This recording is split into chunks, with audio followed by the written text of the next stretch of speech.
everybody. It's your boy, Wes. These are the Comics Aficionados. Thank you very much for joining us today. I have an exciting panel for you.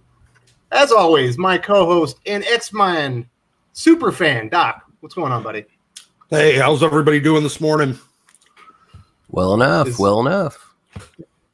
that a salted pretzel with cheese, or are you going with ranch today? No, it's definitely like it's beer cheese. It's kind of delicious. Nice. Breakfast of champions. Damn right. Also with us today is our retail expert, Pele. What's going on, brother? Good morning. Hope everybody had a great week in comics. Yeah, I'm just chilling. Got my coffee ready, and we got 3 hours. 3 hours of great content coming to you. Yeah. 3 very exciting hours of comic books. News, speculation, theory, BSing. We're going to have it all. And last but not least, we got Tevye Smolka. He is one of the hottest YouTubers in comics today. What's going on, buddy? I'm doing good. Thank you for having me on the conference at the show. And having me on the show. And I'm glad to be back, baby. Awesome. We're glad to have you back. So we're all supposed to have Comic Perch here. I saw that he tweeted out or retweeted my Comics Aficionado thing earlier. So I imagine he will be joining us shortly. But, should we just get on with it? Should we start talking some DC Year of the Villain? Sure. Yeah. Sure. All right. Let's give our thoughts on DC's Year of the Villain. Tevye, I think did you make a video on this? What are your thoughts?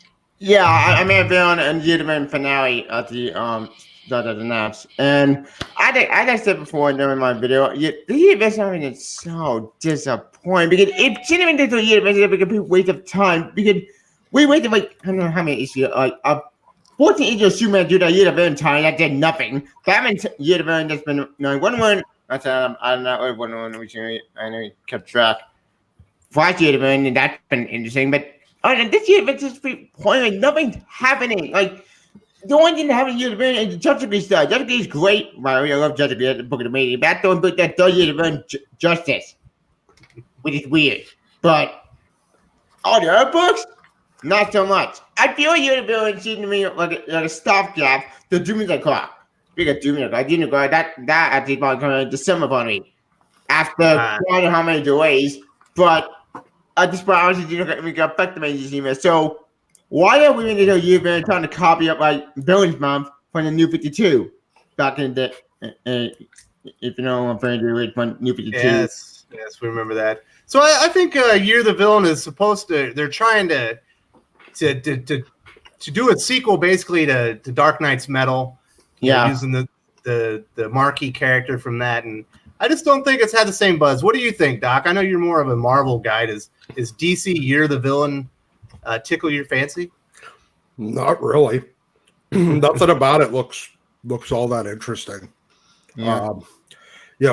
Batman Who Laughs was like a moderately amusing concept during Metal, but it should have been left there. Yeah, because honestly, I mean, they're making the same mistake Marvel was doing, where you got like 6 of the exact same character. How many Batmans do you need?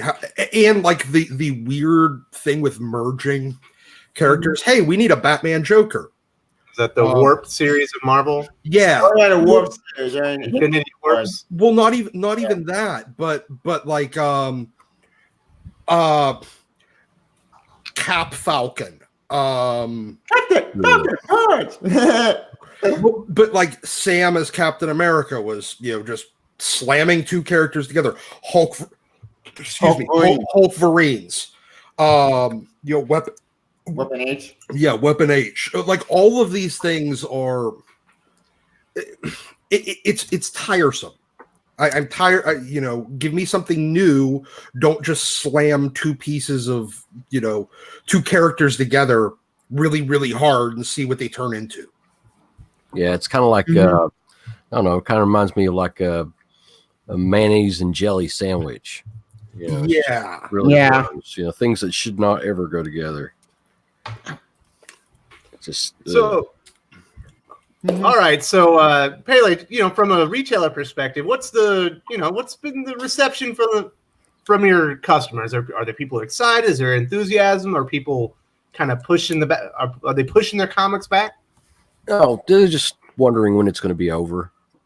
They're just waiting for it to be over so they can go back to, reading the regular storylines. It's a non-event. Mm-hmm. I mean, it really is. It's. I wouldn't even say it's bad. It's just, it's worse. I mean, if you've got a bad series or you've got if you got a bad comic or something like that, that's fine. It's going to create some controversy. It's going to, at least it's going to stir something up. But this is just the opposite of that. It's just whatever. People roll their eyes and just, whatever. Who cares? Well, if it's any consolation, it's only called Year of the Villain, which means that it's only going to last for about a year. It's only 12 months. Yeah. But yeah, all right. Pretty bad. It's pretty bad when it's not even. It's so bad.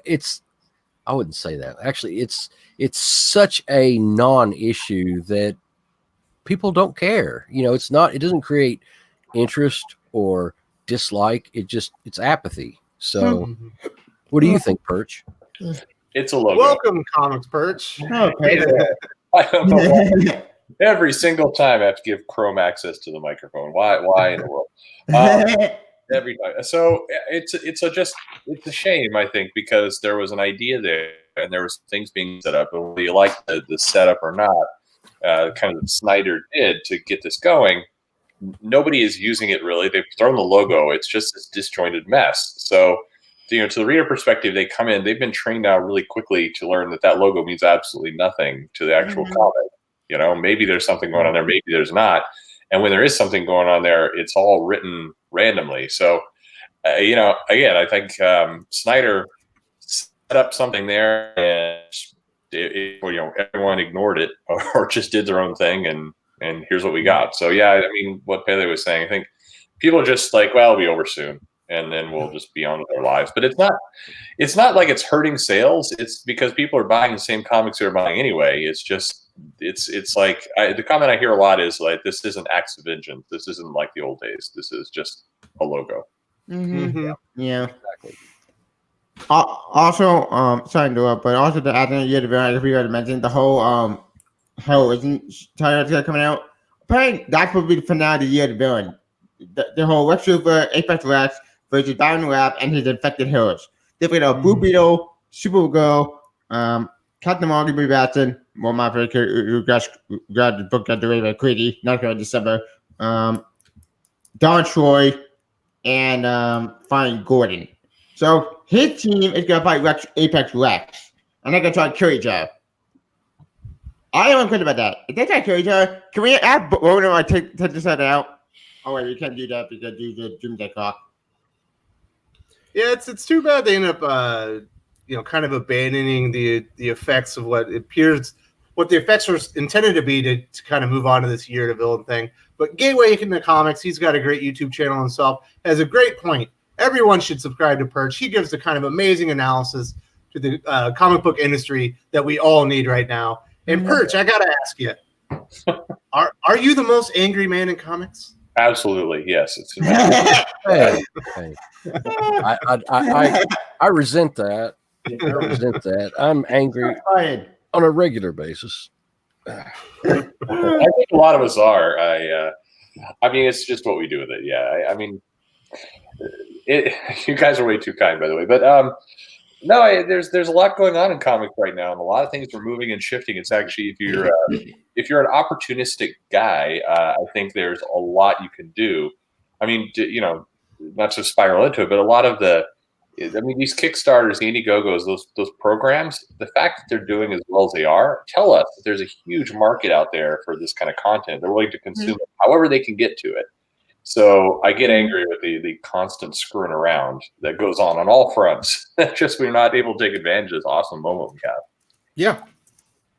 There's money and there's buyers that exist out there that the mainstream wants to ignore, while the indie wants to exploit, but not go into the comic store to appeal to the people there. Right.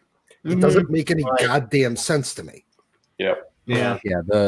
It's sad that they had this opportunity, and I say had because that window is closing.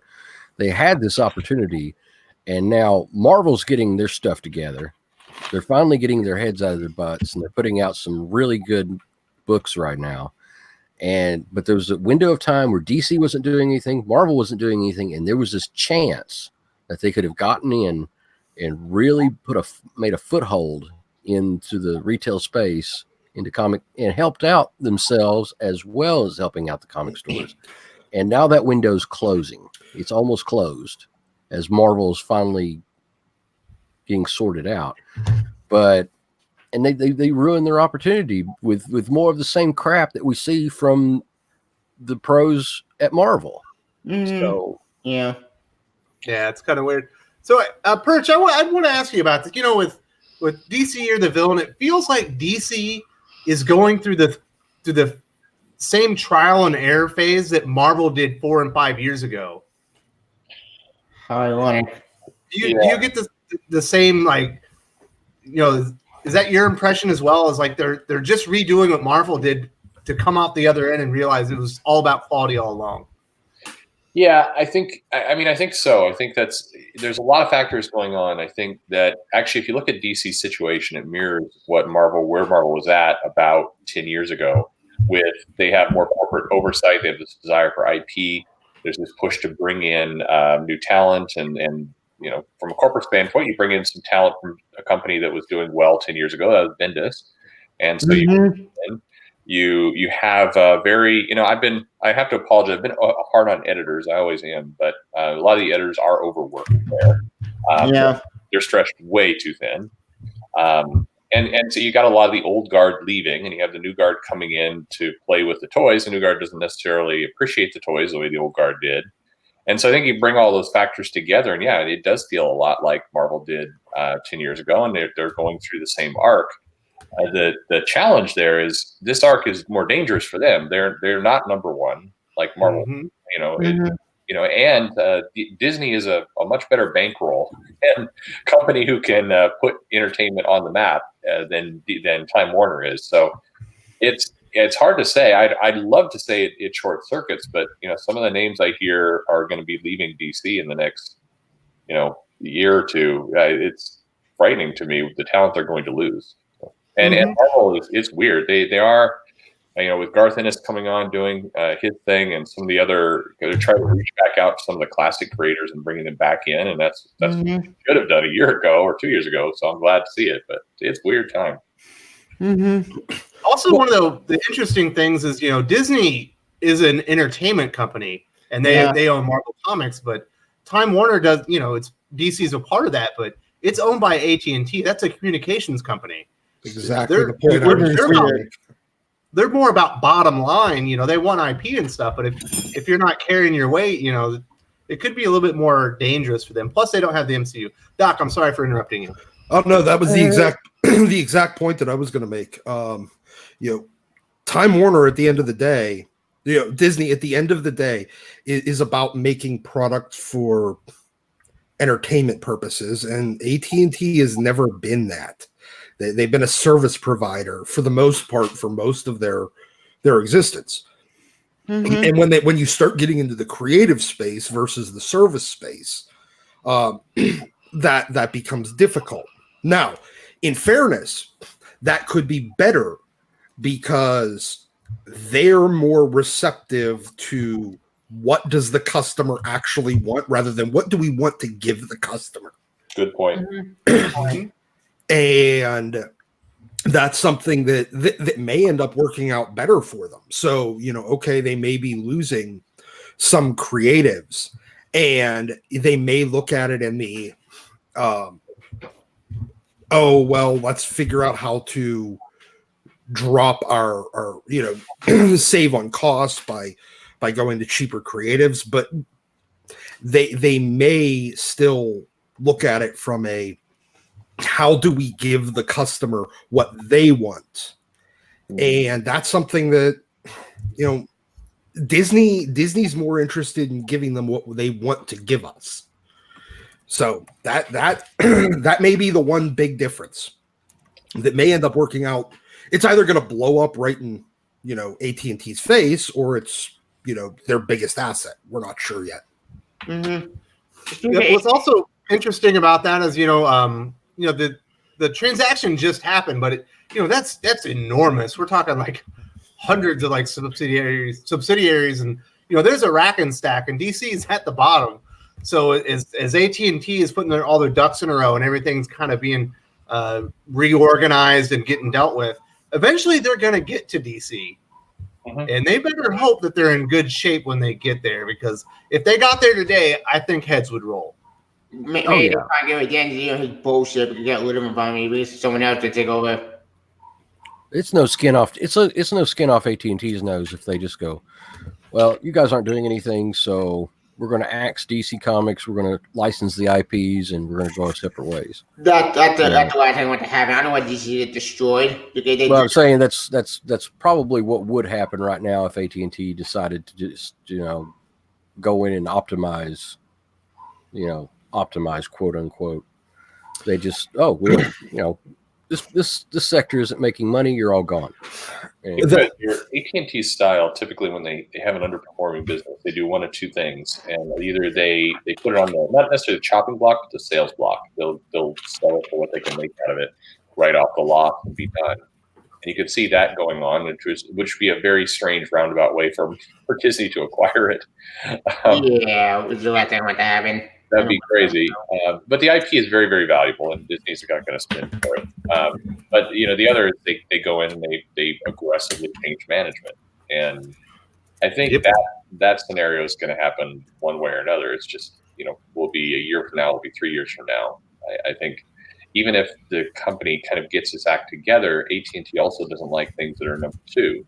So unless they can actually completely get themselves straightened out and beat Marvel and start to really take market share, I think that corporate oversight is going to happen, and it will change the company. And you know, like you said, I think you made a great point. AT&T is a service company, and that's where a lot of the comic business is going. So in the long run, they probably have an advantage there, and that probably helps.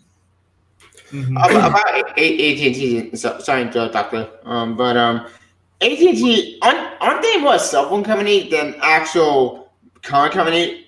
About to kind of buy Time Warner. Why them? That doesn't make sense to me, because I know a bit perspective for it makes sense to buy Time Warner, but DC comes with it though. It's already part of Time Warner. That's true. So they bought the whole thing, so they got the whole thing. I mean, and keep in mind, AT&T desperately wants to get in the streaming service game. They want that. And DC represents a massive amount of IP, so it makes complete sense for them to own it. That's why I think they would move to change it before they move to dump it. But you know, I'm sure actually the thing that's under the most scrutiny right now, where DC is related, is that their shows, the Titan show, and some of the things they produce. I'm sure that's what AT&T is most heavily interested in. Keep in mind, awesome. Young Judd's been amazing. Like Young Judd Season 3 was awesome. I love that show. It's been amazing. Cloud Warning, dude. Yeah. Ow. Keep in mind that AT&T owns DirecTV. That's another one of their big. That's true. Yeah, but DirecTV is obsolete. I think that's if it died or dying at this point. It has to change. It will become. I mean, so they've got to have a streaming play.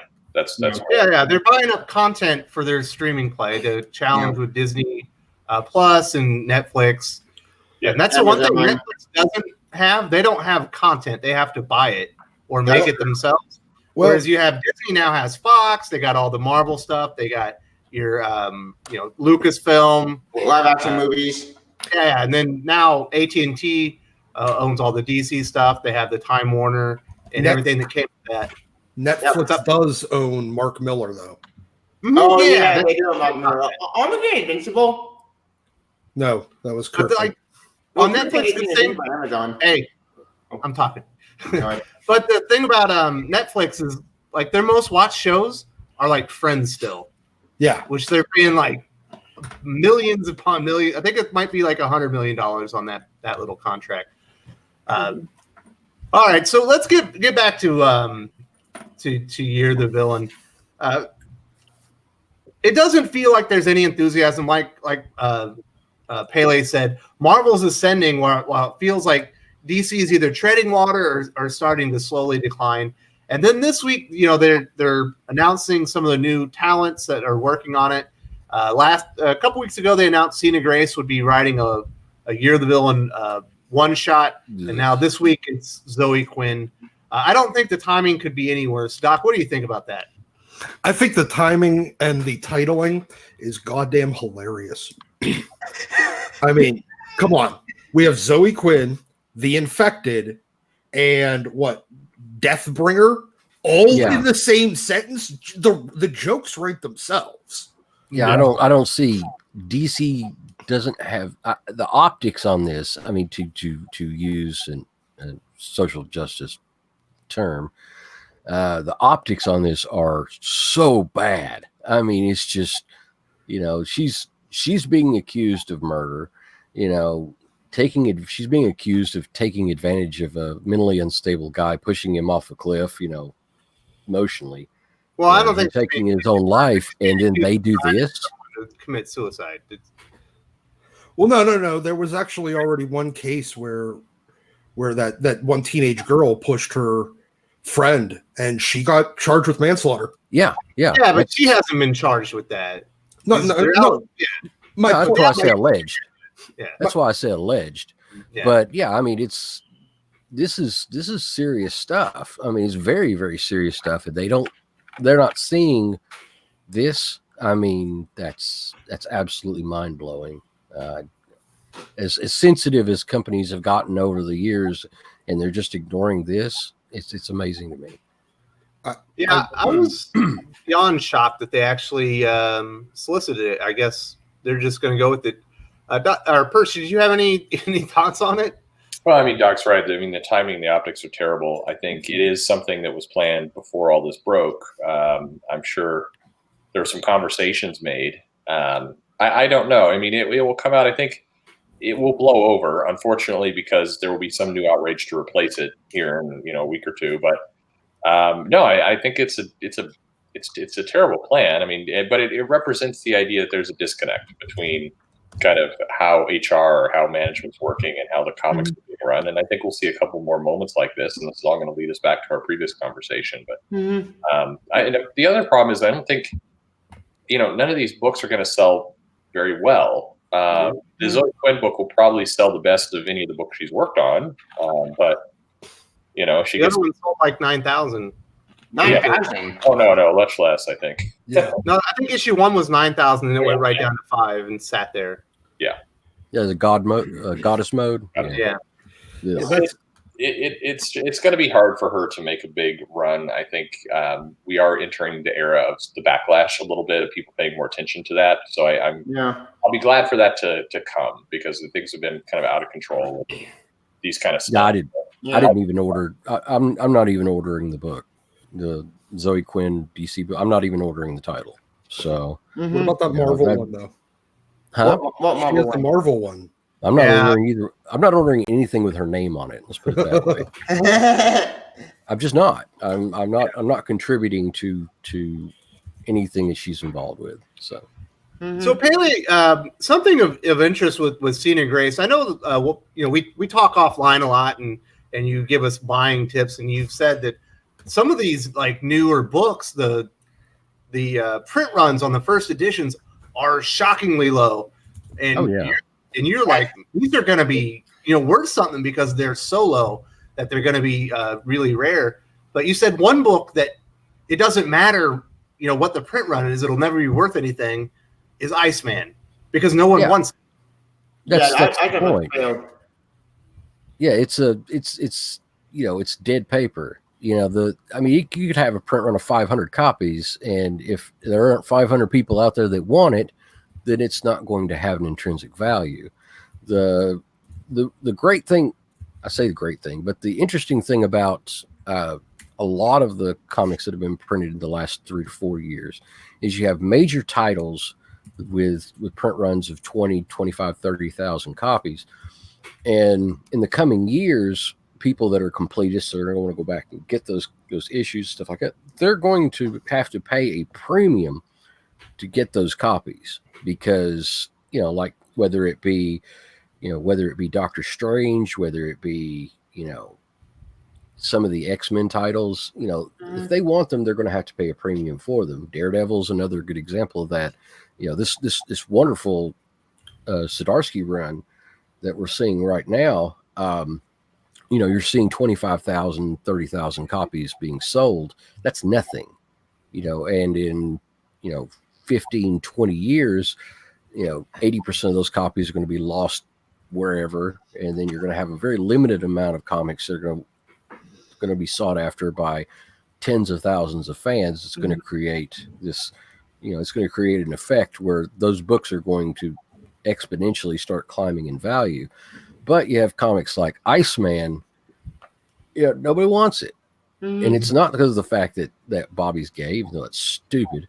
Yes, it has to do with the fact that the horrible writing, the mischaracterization, the artwork that's cringe-inducing artwork, and it's just not a commodity that people are going to be looking to add to their collections. So, so with that combined with the way that he burnt his Marvel bridge to the ground and just wore that company out, and CB Cebulski in particular, are you as surprised as I am that DC's like, yeah, come on over here and write something for You're the Villain, our big event book that has no traction?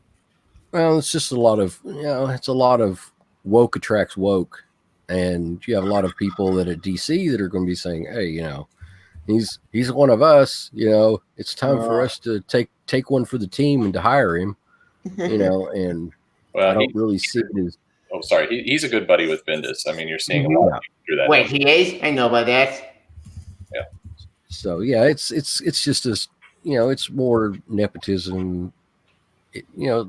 Comic industry is basically built on nepotism. So he's getting a job because he's one of them.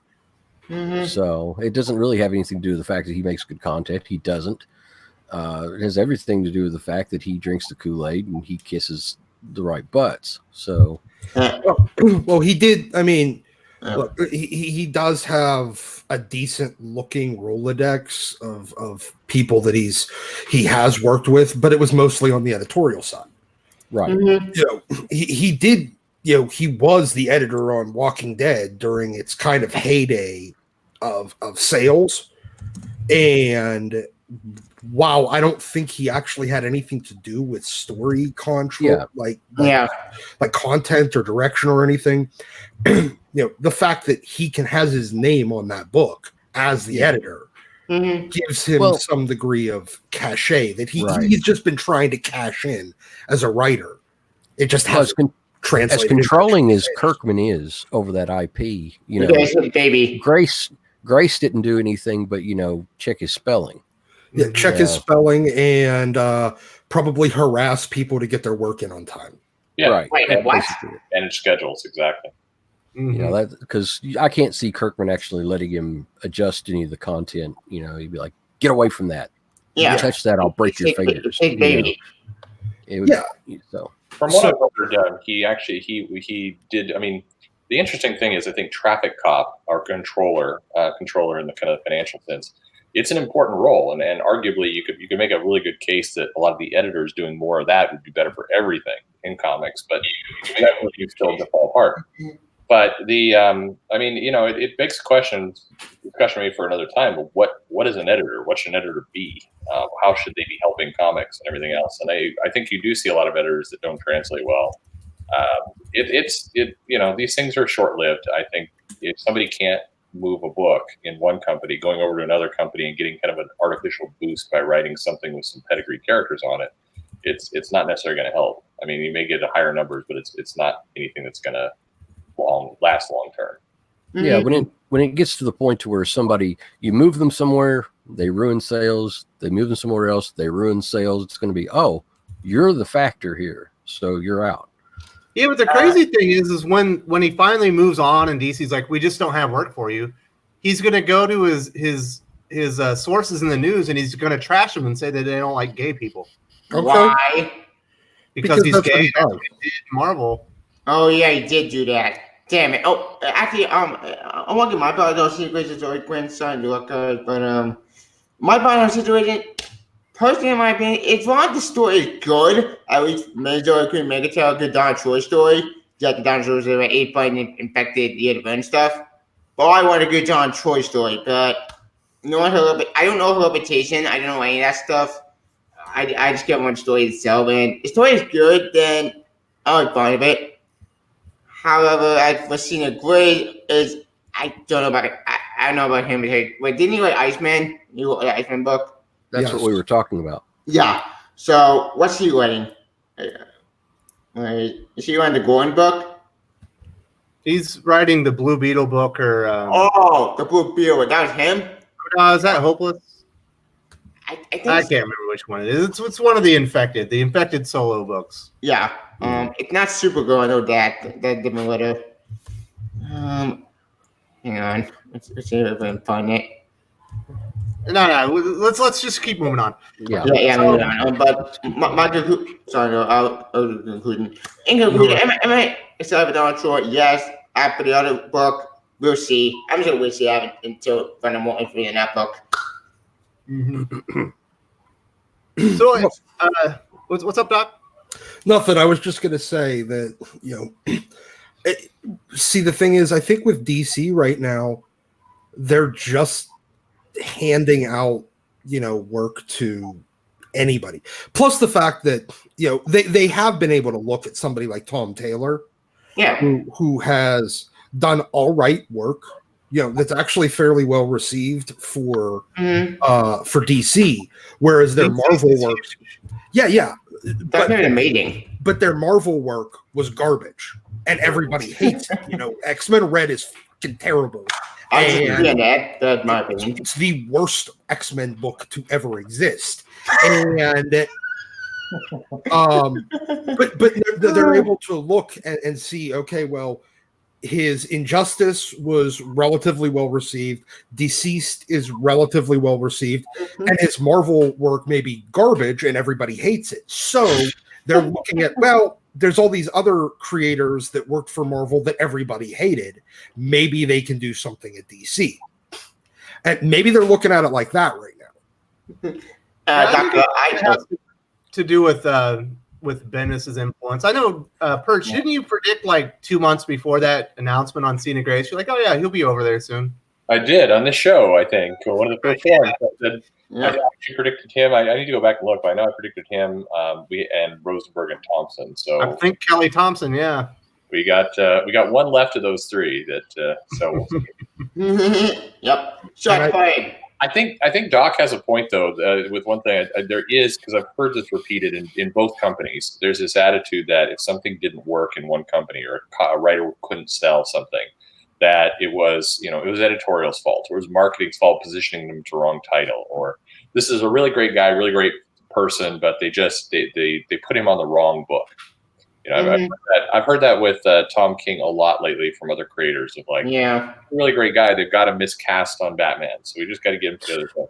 So I think there's that belief, and so you will see some that will justify some of the hopping around, but I think more than the hopping around, it's network.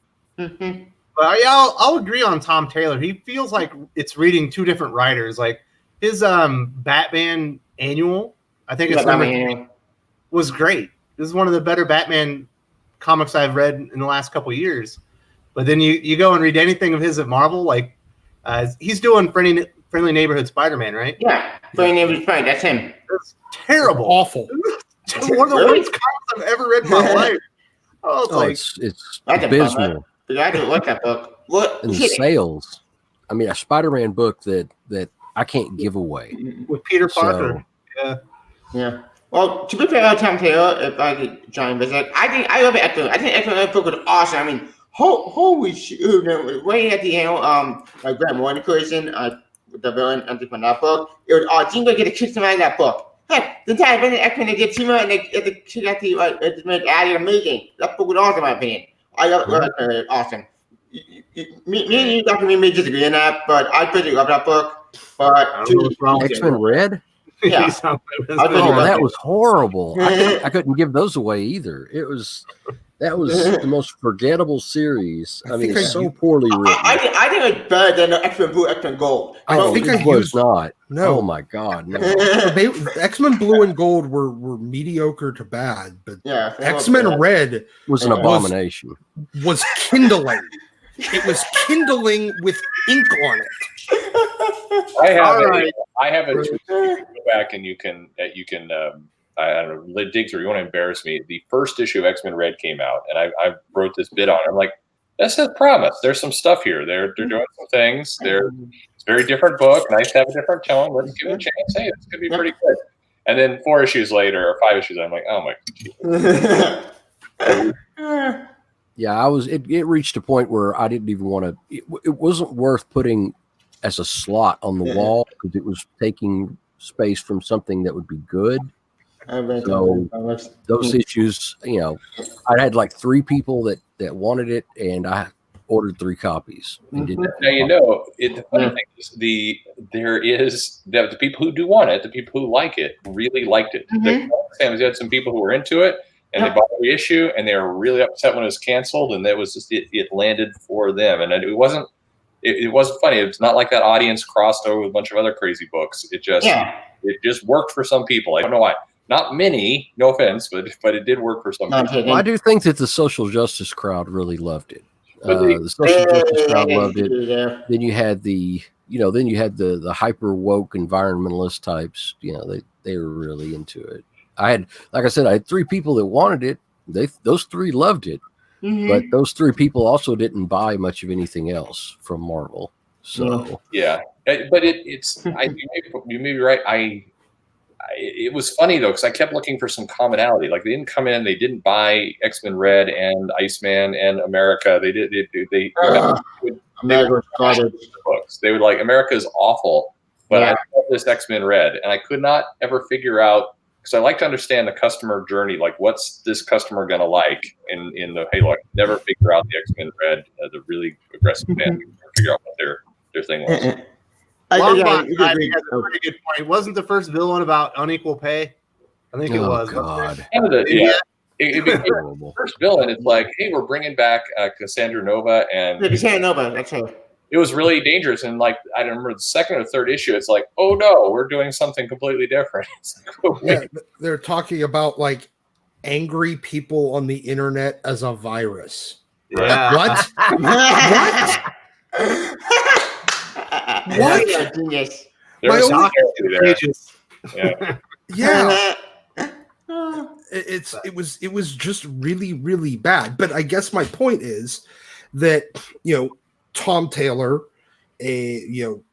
while his Marvel work is complete garbage, he's already done okay at DC, and as Perch said, that they're probably looking at it as, well, he's miscast. So all of these other ones that were also terrible, they were miscast. Now, the one question that I do have about this Year of the Villain, the Zoe Quinn one.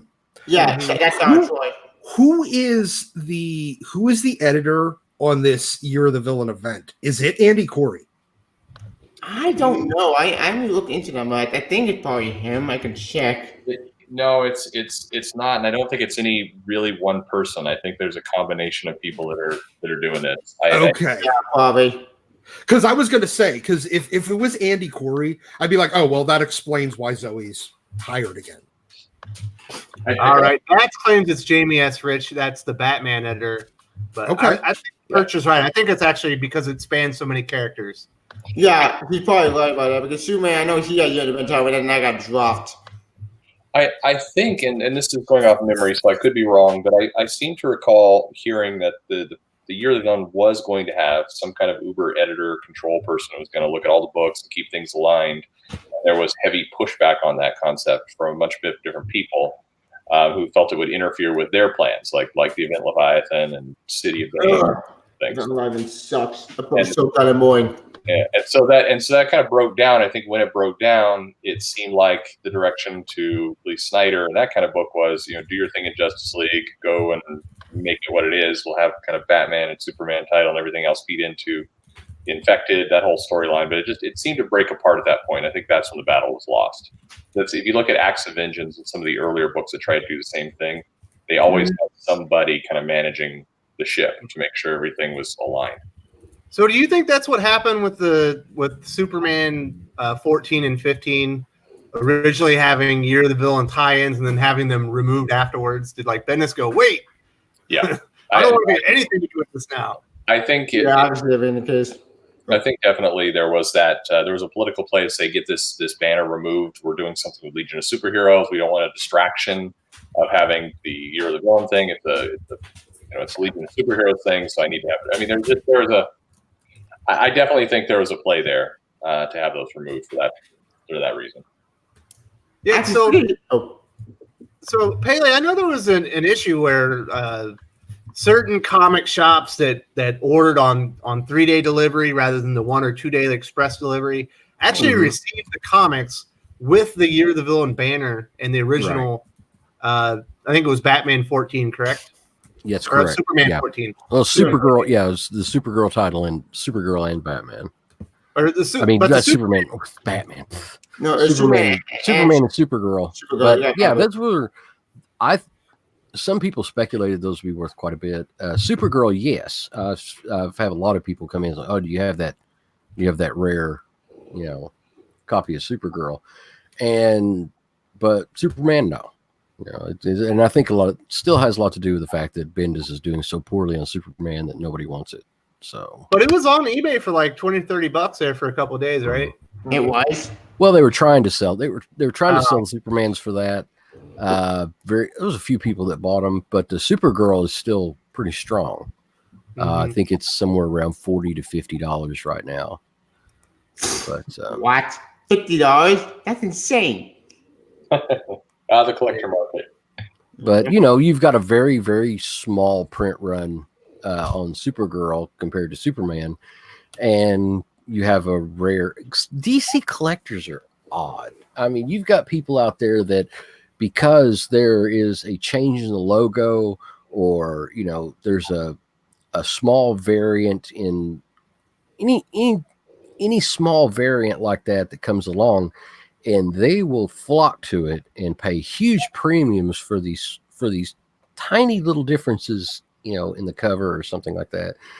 And it's really a strange thing. But one of the things also too are the reprints, like 4th, 5th, 6th printings. You get those small print runs and they become extremely valuable. About that got reprint recently. But a lot of them have to do with the fact, it's got to have the series has to have some type of intrinsic collectability in the first place, and Supergirl has a really big fan base out there for people that buy the covers. They're buying Supergirl for the cover art and for the variants in the covers, for the art germs. And, you get your art germs, and you got your your cranes and stuff like that. And those people, you've Adam Hughes. Adam Hughes does Supergirl, and everybody goes insane as far as in that group. But in that one variant cover, it was the art germ variant on that with the Year of the Villain banner. $50, $40 to $50. Last one I sold in the shop was $50. So. All right. So before we wrap up the Year of the Villain thing, I just want to talk to going to throw it to Perch, then we're going to throw it to Pele. How big of a miscalculation was it to spoil all the mysteries for the Batman, Superman, and who all the infected were before ever releasing the books? I mean, I think it's a terrible decision. I think that you need to give fans surprises. I think The Walking Dead wound up going out on a high note for that reason a little bit. It surprised people. I think you need surprises. Yep. I don't know why they do this, but I don't believe it's because they're just insane and they just don't have their act together. There's some strategy there.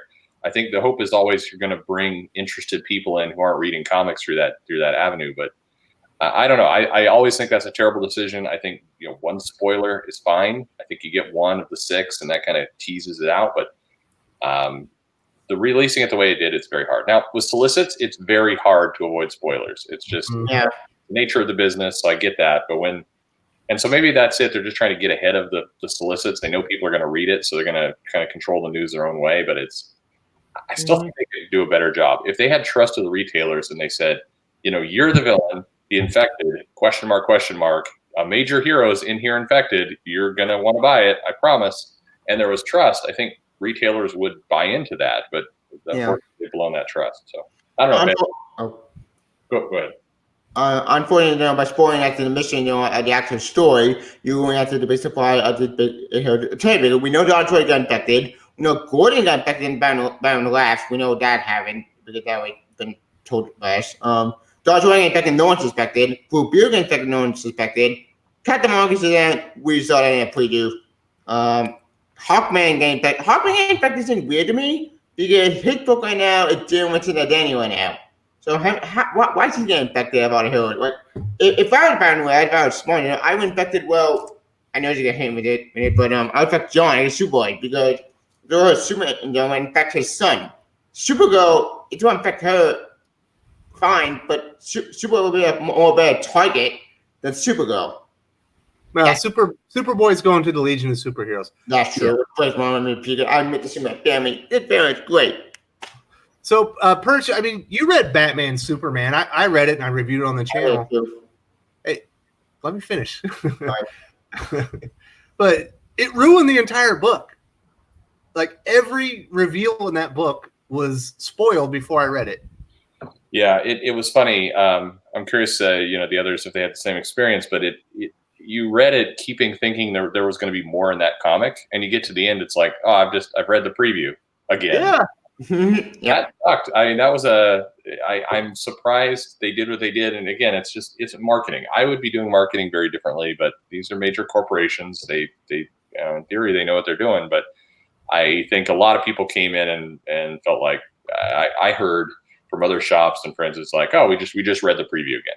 So we'll really hope something picks up in the second issue if they don't preview that. So, Pele, did you have a similar experience? You like DC spoiling the entire mystery behind the huge event that's lasting through December? Here's the thing. I think that Perch hit on a very good point. They're trying to draw people in that don't read comics. And they're thinking, well, if this major character is going to be involved in this, I need to come in and get it. And but it has the reverse effect for everybody else that's already involved in comics. They're like, well, okay, the plot's spoiled now. Why do I care? And it's, they're trying to draw in more people at the expense of those who are already involved in comics. And isn't that kind of the whole issue is going on right now anyway? Is, they don't really care about the people already involved in comics. They just want to draw in more readership and thinking that, they can abuse or misuse the people that are already comics lovers, and you would have thought they would have learned from Batman 50. You would think, but there's a lot of really, I wouldn't call them ignorant. Well, stupid. There's a lot of really stupid people involved in decision making in comics, and they don't learn really from their mistakes. They just keep trying the same mistakes over and over, thinking that it's going to have a different result, and it doesn't. So here we are. They never did anything wrong. They just weren't allowed to do enough of it yet. Of course. Yeah. They didn't go far enough, Yeah. The problem standing is repeat the same thing over and over and expect different results. Yeah, it's standing right now. It's like really just ruin the whole comic. You think, Batman, Superman feels like maybe it's supposed to be special. I guess it's never been like a great big seller, but that's a lot of history behind that title. It's kind of ruined it right out of the gate, in my opinion. Well, all right. So we covered You're the Villain enough. Anybody have a last word on that before we move on to the next subject? Yeah, I'm gonna find my You're the Villain. My point on You're the Villain, the whole DC You're the Villain, my view with the ancient experiment. It could have been good if they handled it right. But as I mentioned before, Bendis dropped Universe because, oh no, I'm going to read a superhero. I'm going to join you read a superhero. Instead of doing anything, you prime in issue 14 or you prime before. Where's my time to that? Oh, my shouldn't even anything getting a continuity. Like, you dropped them on Universe. Universe could be a waste of time. It's been a complete failure. I hate Sandman, I love Snyder. The one good thing Universe are two things. Judge Agreed book, that's great when I was Universe, that's my meeting. And that's about it. Everything about Universe is a complete waste of time. Like, I say DC should not do if they want to Universe, they should have done a smart thing. How to become the main protagonist for a little while, like villain month. But do it better. Like, but we didn't get that. We got something instead. That's why we'll see. What do we see? Anyone else have a last word before we move on? Well, I think the issue of trying to draw in non-readers with these spoilers is just another example of how current editorial does not know how to bring in new readers. Just another example. They think, and the way they look at it is almost a zero-sum game, where they feel like they can piss off the current readers if it means maybe getting one or two new readers. Correct. Indefinitely. Well, Yeah, it's not just really thinking. It's not just even that they piss off the new readers. I think they want to. It's their. We don't. It's that whole mentality of we don't want you as customers anyway, and you see a lot of that right now in comics. A lot of pros, especially you look at Twitter and whatnot. A lot of these pros hate the average reader. They don't like them. They don't want them involved in the, in purchasing their products. So, I didn't know about that. Really, it's a very adversarial. They have a very adversarial type of relationship with the customer base as it is. So it doesn't really surprise me. I know about that. That's depressing and sad to have all these high lawyers hate the customer, which that's weird, man. Because it's a lot of good story. Why do you hate out of your own fan base? That didn't make sense to me. You have a lot of people who want to be in an industry different from what they're in. They want to be in movies. They want to be in bigger TV shows. They want to be moving up. So, and they live in locations that have a certain population type. It's not political. It's just there's a certain kind of metropolitan, culture that goes on, and that's their surroundings, and that's where they want. When you make it, you're making it to TV. And so I do think some of that bleeds out of I'm in the little leagues now, and I hope to graduate one day. And so you want to bring new readers in that are going to be more aligned with the big leagues, or you want to move up. And I think that there's a feeling like the existing comic fan base are kind of basement dwellers. They go into the nasty, dirty comic shop, and they want to bring it out into the light. I've actually heard that phrase many times. They want to bring it into the light, and so it's. I mean, and I don't think it's like this widespread, pervasive, mandate that the companies work under. But I think a number of the creators hired in the last 10, 15 years, they all want to be, the success of a Mark Miller with Net or Frank Miller. Well, before Frank Miller and Cleary. Yeah. So I think that there's just a psychology problem going on. I think there's just not enough people in comics who actually love comics, who are happy and want to stay there and want to be that. And that's my take. Who knows? I just know the mood at cons when you talk to these people. There is a shift from people who are like, my dream is to one day write Superman. And I'm going to make the most epic run ever.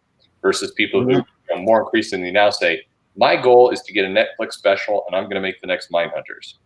Yeah. Okay. Or my goal is to, I'm writing comics right now, but eventually I want to write for Wired. Right. I want to write for I want to write young adult novels for, X publisher.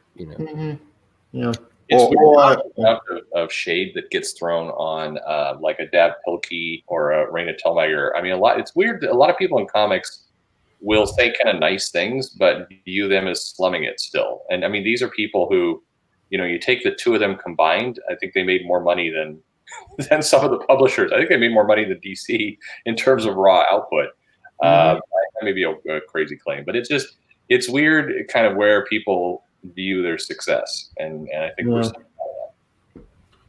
that. All right, so that'll wrap up our Year of the Villain stuff. Let's get into Marvel's incoming event.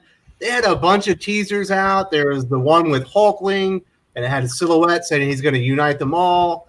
Then I believe there was a murder mystery with a body on in a morgue with the Fantastic Four and the Avengers in it. Then I think there's one with the Eternity Mask and Daredevil. We've seen the not the Fantastic Four, the X-Men, Jonathan Hickman's X-Men specifically. Yep. And then we saw the Champions, and now they announced this incoming event, and issue 1, I'm not lying, has 14 writers attributed to it. Yeah, Jonathan Hickman. Hey, man, you gotta let me finish I'm about to throw it to you. Sorry. Tevye, is 14 writers for one comic book issue too much? Are Marvel overthinking this next event book? Honestly, I think for the reason overkill, because I thought we were done with the incoming event, because the last event we had, I think, was Waterland, which was good in my opinion. I love that event. People may hate me now, but I love that event. But 14 writers, that's an overkill. It seems they were doing not Age of X-Men. Age of X-Men was a failure. It could be fucked the fuck himself. But then event about X-Men. They like 14 writers in that book, and that book is gonna be a mess. I think on a graphic audio of that book, and the graphic audio is pretty good. But 14 writers for one big event, that's insane. Especially about murder mystery story. Like, why are we doing 14 writers again? Like, this is overkill. I don't get it. What's the logic of doing these too many writers to one book? So a murder mystery story. Like, it can be worth the band surviving event? Yes. But maybe I think they could pose the mystery are better than Widow Sin. What the Widow Sin? It would have seen with the mystery of the Watcher. So, Perch, what are your thoughts on 14 writers attributing to one issue of an event book? I mean, it's the same format as Marvel Comics 1000. It's going to be kind of their new model, I think, where when they kick off an event that is going to cross over a bunch of books, they just get all the writers to come in and write a page or two. Marvel's enamored with this concept right now. Marvel Comics 1000, I think, sold better than they expected a little bit. It's be interesting to see kind of the numbers come in, but I think there's also a desire to the Hickman storyline and the sales have caught people a bit by surprise. Yep. And so I think there's also a desire to, hey, let's insert Donny Cates and Hickman in with these other writers. It will lift all boats, so to speak, and we'll get kind of that boost to some of these other people, and we'll do it in the context of this big event.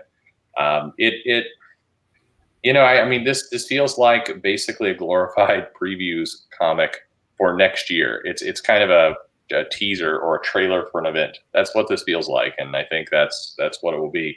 I think those stories are horribly disjointed and they're bad. And I think back in the olden days, Marvel did this, but it was free. They would have a bunch of writers come in and do a bunch of kind of marketing preview pages, and it was something that they would give out to shops as a free preview of what was coming to get people excited. That once upon a time, now it's something they can slap $5.99 or $9.99 on and go with it. But this will read like a marketing magazine.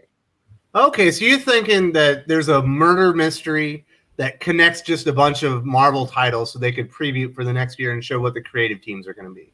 Yeah, there's been a couple bits of text that keep saying, the issue first of all, they're saying the issue, not the start of the series. They keep calling it kind of the issue.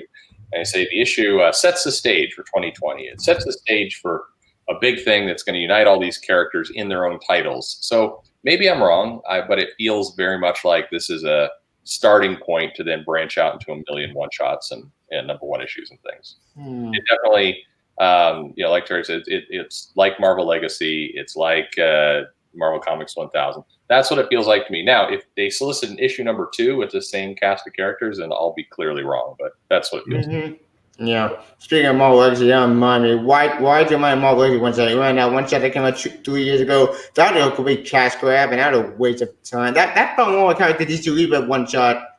It's done badly. Like I have a weird feeling this Marvel incoming event, whatever the hell it is, it's gonna be just a murder mystery on one book. Then a champion book will be a time book, but since that book ended.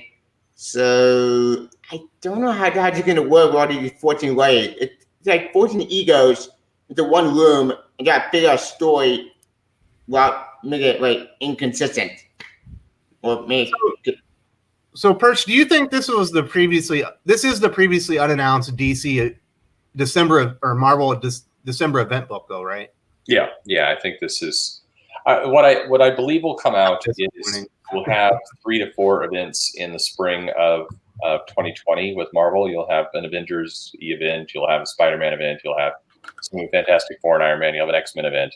And this issue will be like the kickoff point to all these events. And there'll be some, in a weird way, it feels like kind of a Year of the Villain type concept. We're going to have a big kind of theme and people are going to go off, do their own little events and then come back. I know there was some feeling in Marvel that Hunted did very well. It did. Mm-hmm. And War of the Realms was going on kind of simultaneously, and it did underperform. And the belief was, hey, why can't we run 2 events at once? There's no reason why we can't. The consumers will buy it, so why not 2? Why not 3? And we're doing 3, yeah. That's what we're seeing.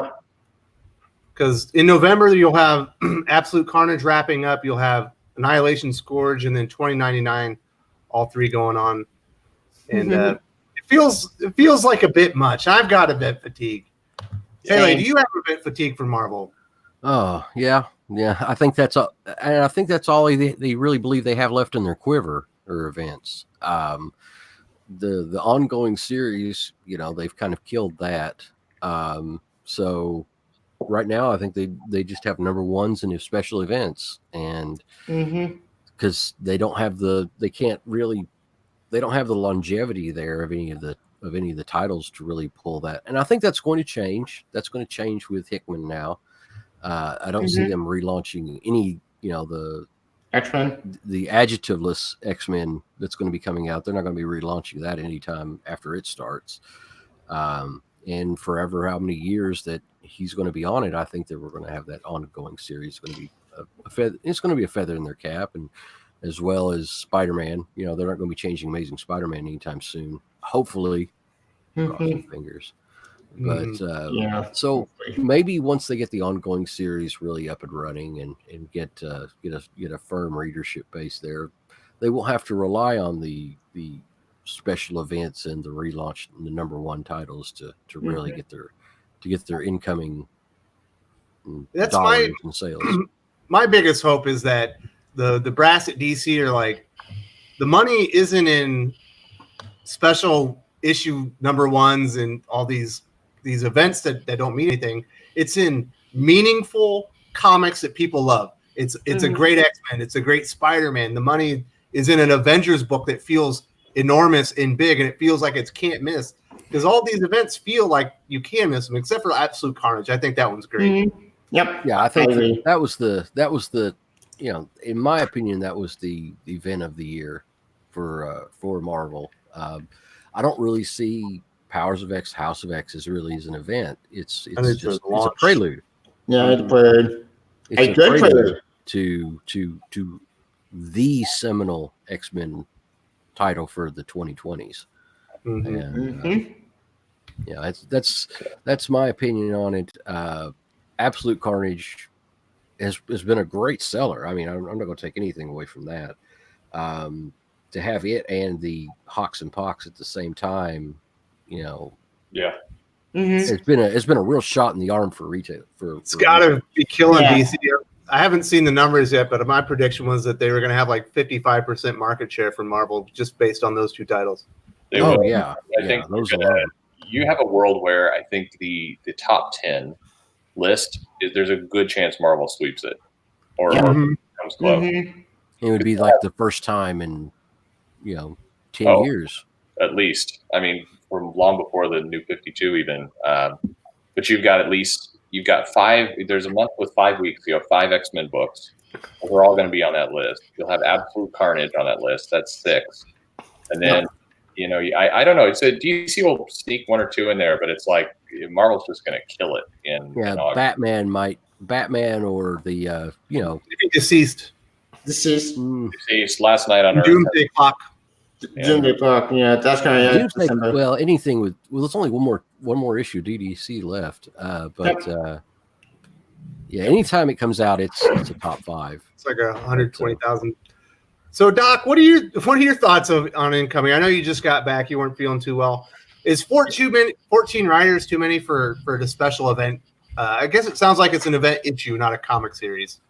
Really? I literally have no idea what this thing is at this point. Yeah, 14 writers is. I mean, didn't they just get done doing this with Marvel 1000 and then whatever we're getting in Marvel 1001? Yeah, I think so. It's too much. First of all, just trying to herd cats is already going to be enough. I mean, good luck to the editors on this one. No kidding. They can barely get their crap together whenever they have 1 or 2 writers, but trying to wrangle 14 to make it a coherent story. I don't even literally know what in the hell this thing's about, other than maybe it's a murder mystery. Mm-hmm. Yep, it's a murder mystery. Okay. Why does this feel like we just did this?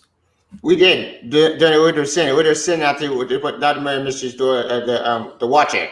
Someone killed the Watcher. Okay, yeah, that was what it was. We just did this. Yep.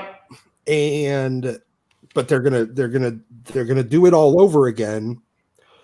I mean, first of all, it feels like Marvel's going back to the well.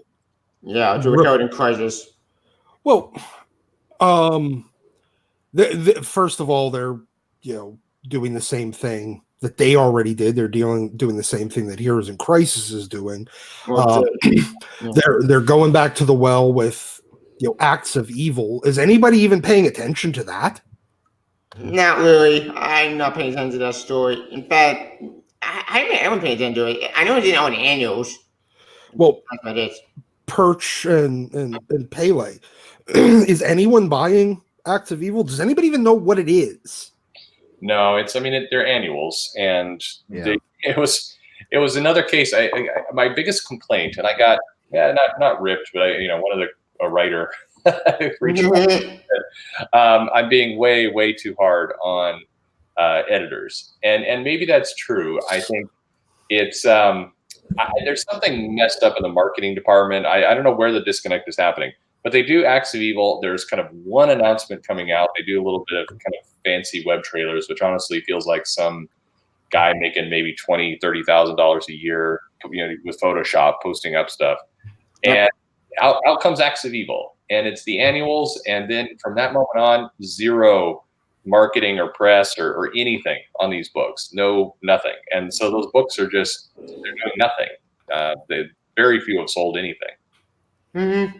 Figures. I'm not surprised about that. They fell more of a cash grab. Well, what about you, Pele? I mean, is anybody? Yeah. Does anybody even care? No, I don't have anybody asking about it. It's just every once in a while somebody like, oh, what happened to such and such? Yeah. Like, well, it came and went already. Oh, okay. And but coming out with this Marvel Incoming, it feels like the same thing. It feels like they are just putting together a bunch of little promo pieces of art, slapping them on what looks like puzzle pieces and calling it a thing. Yeah, it's like Doomsday Clock was, the big, huge build up and then nothing, and then they kind of dribble out the issues. I think there's a big disconnect there between the PR departments and the creative departments, and You get some of the people. I honestly believe that in these companies, you get people in the PR who just don't like some certain creative teams, and they just like, well, we're not going to really pitch this. Here's the initial, and we're not going to talk about it anymore. And it's really sad. Because some of the books are really exceptional, but they don't really get the attention that they deserve. Yeah. And not to mention, besides the marketing department, the total market incoming, whatever it is, with the party pieces. I know some of the incoming event. We have one went with Spider-Man on it with all the characters. We had them say character. It said it's someone that they murder this character, like, and they're like, who could it be? Answer: it's probably a random villain or random hero rogue because of reasons. And as far as murder mysteries concerned, I'm done with murder mystery stories. After hearing the credit, that broke me, murder mysteries. I'm done with that crap. Especially with DC and Marvel. Like, I mean, it feels like it's just another, banner to slap at the top of titles rather than actually any sort of coherent concept or real event. It's I don't know what they're doing, and they keep doing this over and over instead of, and everything they do is line wide. Nothing can be confined to, I mean, outside of like the Spider-Man Hunted. Yep. But that was more of a story arc than really an event. I mean, it was just your typical story arc. Civil War 2, by them like that. Well, Civil War 2, but it wrote Civil War 2 banner on the top. But Civil War 2 was another line-wide event. I'm talking about keeping them confined to their own titles. Like if this is going to be like War of the Realms, should have been a Thor event. It was supposed to be a confined to the Thor kind of corner and like the mythical corner, so you could have had Hercules and Thor and and Valkyrie and all the rest of them, just kind of doing their thing in their corner. But what I thought was particularly funny about the War of the Realms and the Absolute Carnage, some of the content in War of the Realms actually directly contradicts what's going on in Absolute Carnage. Yep. It's hilarious. It really is. Like, there's this disconnect, and you can tell it between the two creative teams involved here. You got, of course, you got Cates and who was that was doing Jason more? Aaron. Aaron. You've got Cates and Aaron who are writing very, very different content for those characters, and you actually have, like I said, you actually have what was the term that I used? You have conflicts. You have actual content conflicts between the two series. It's hilarious, but it really shows that nobody really reads the inner office memos, I guess. It drives me up nuts, but I found the way to really piss off Tom Brevoort, because this happened twice on Twitter in the last month, where I'll say, hey, look, there's an inconsistency. Look at what's going. Future Foundation has a Reed Richards. Absolute Carnage has a Reed Richards. You're putting them out the same month. My actual point was you're overusing your characters, like Space Man. Yep, the maker. But he got so pissed off. Like, you're not reading the books. You need to. There's an answer for this. It's you're not paying attention. It's like, okay, so the maker has multiple different versions of himself out there. Super. Yeah. But any of this kind of you aren't coordinating well just gets immediately under his skin. So that's Marvel's. Somebody go for it. Yep. That's Marvel's go-to response. It's like, well, that's a different version of this character. It's like, what? Oh, that's Earth 717s. And this is Earth 872s. Well, if we're going to talk about disjointed continuity, we got to talk about some DC Comics and Batman right now. Or Superman books right now.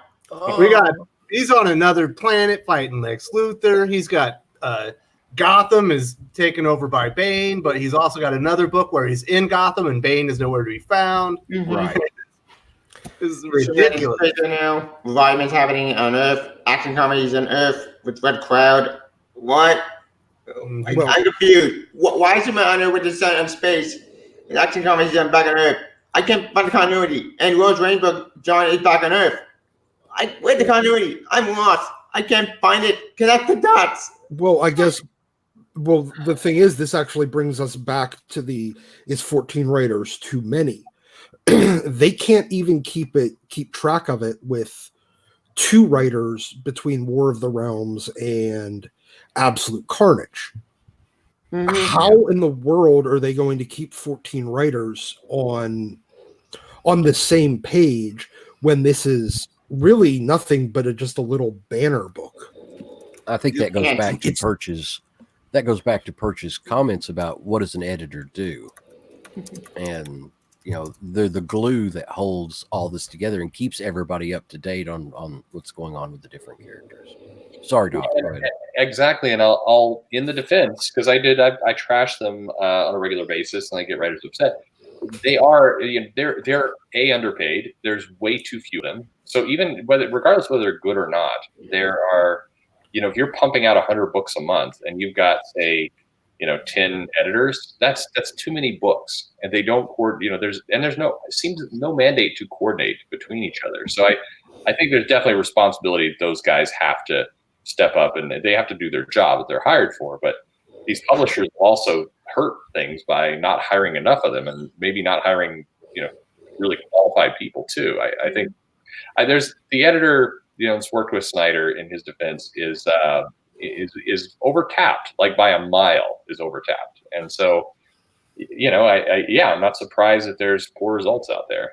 If there wasn't. Should there be a director of continuity position?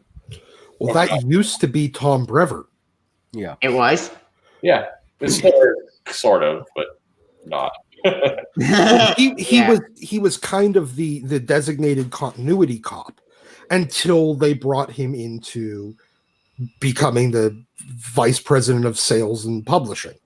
Oh, and that probably took the continuity out the window. We don't need continuity. We can do whatever the hell we want. Yes, because he no longer gives a damn about continuity. He cares about sales and Yeah, it's publishing. not his job anymore. He was actually a pretty decent continuity cop, at least with keeping track of what had happened. Maybe not all that great on because look, when you got 4 Spider-Man titles a month, when you got two Wolverine titles, plus he's in Avengers, plus he's in X-Men, you're really kind of it's hard to keep track of what happened when. But he wasn't very bad at that job. He was actually pretty good. But once he became that VP, all that goes out the window, and he cares about sales and publishing now, right? Not continuity. Here's a question somebody brought to my. Somebody asked me at the shop: Is it time now to formally split the X-Men from the regular Marvel universe? No. What do you think, Doc? So that we don't have the continuity issues between mutant kind and Avengers and whatnot.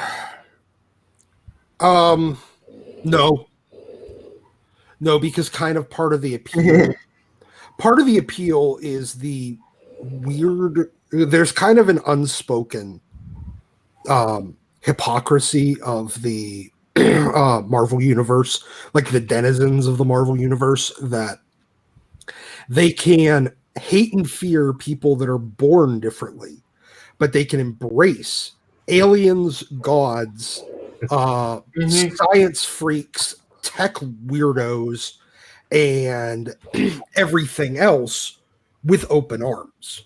Yep. But they have to alienate the mutants. Yeah. That's an inherent contradiction, and a hypocrisy of the. It's always been kind of hand waved away as bigotry, but the same people that hate mutants worship the Avengers and the Fantastic Four, and I always thought that was an interesting hypocrisy.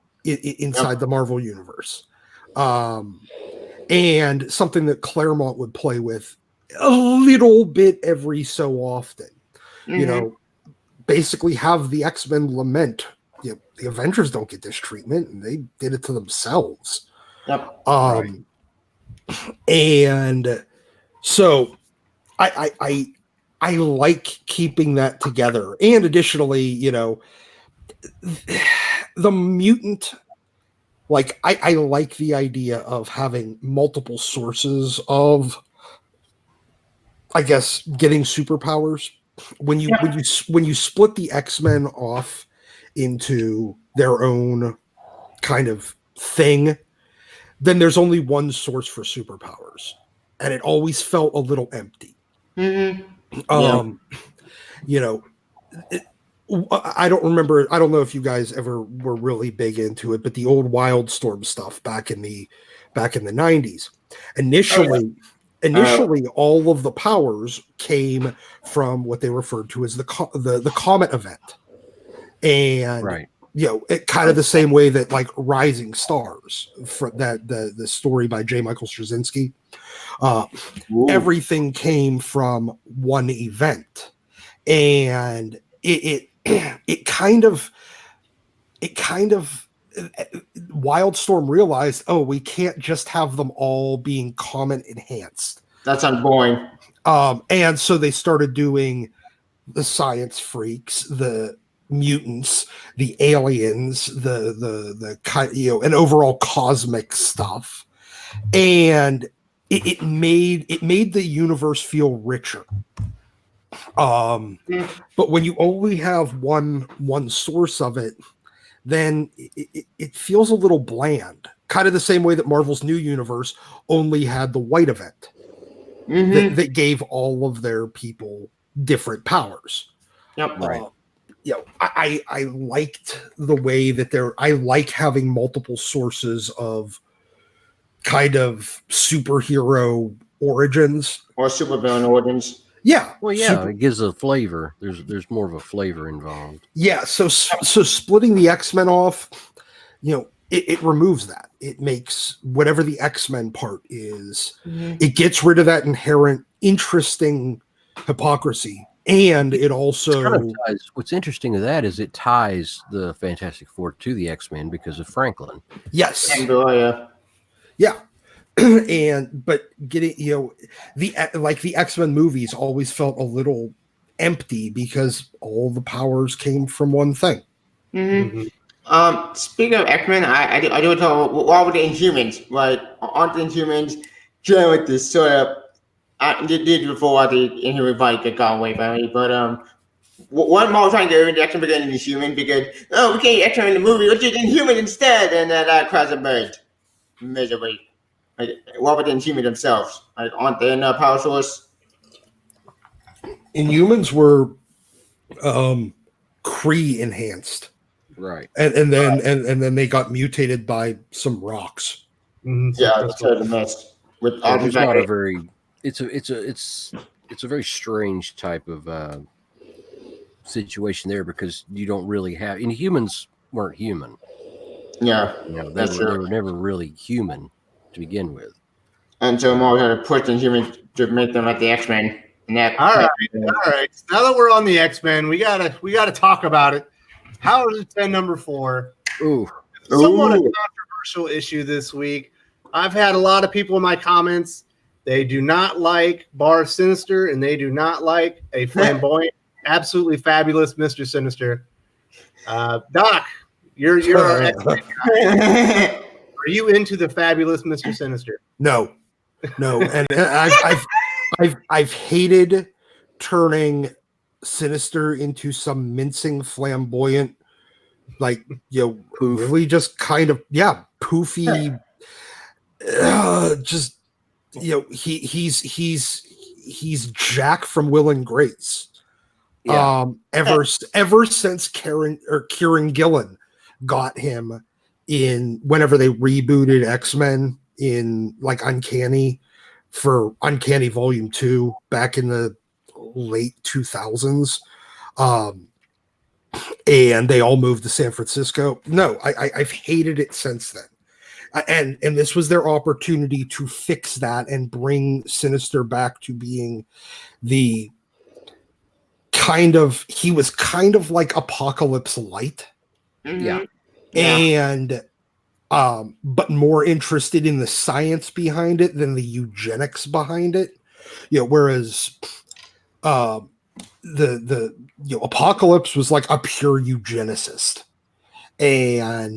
But Sinister was, he was a scientist. Yeah. And while he would dabble in eugenics, he was much more of a geneticist. And I liked that kind of two different ways of looking at it. But they were both equally bastards. Sinister making, he always had that like flair for dramatic, but the way that they've turned it into over the top, I cannot stand it. And the thing that, again, that Kieran Gillen added, which is Sinister having like 400 clones of himself, is ridiculous. I hate that. I mean, I've hated it since, like, because see, Sinister was, he's a little bit of he's a minor shapeshifter, a minor telepath as well. And the way that they did this, I mean, I liked that kind of a guy that looked like real Sinister killed, chair guy Sinister. That was funny. That made me laugh. and maybe that is a sign that we're going to get real Sinister, because look, you had like manservant Sinister that got killed by chair guy Sinister. They got killed by like almost real Sinister. Yep. And maybe that's showing, maybe that's, Hickman kind of implying, hey, we're getting back to the real one.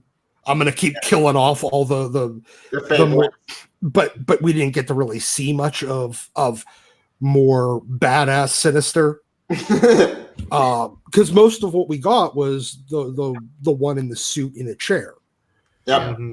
So, and then he got dead. Yep. So maybe it's a sign that maybe that was like his hint of, yeah, I'm bringing it back to the more traditional Sinister, maybe. But from what we've seen so far, I want to burn Bar Sinister to the ground. All right, Perch. I know you had a different take. I watched your review. What are your thoughts on Bar Sinister and the new fabulous Mr. Sinister? Well, I think Doc is hitting on. I think that is what's happening. I think one thing Hickman said when he came into his run is he was going to honor the past, even if it was clunky, messy, screwy. He's not just going to hand wave it away and do things. He's going to fix it in his words. So I think that was a major change for a big villain. And another thing Hickman said in his interviews was he was going to give the X-Men huge villains and huge threats again. So I think, a lot of people, when they saw the promo art of Magneto with the all green costume, they're like, oh, it's environmental Magneto. But as it turned out, no, it's honoring Polaris, and it was a bit in a future timeline, everything else.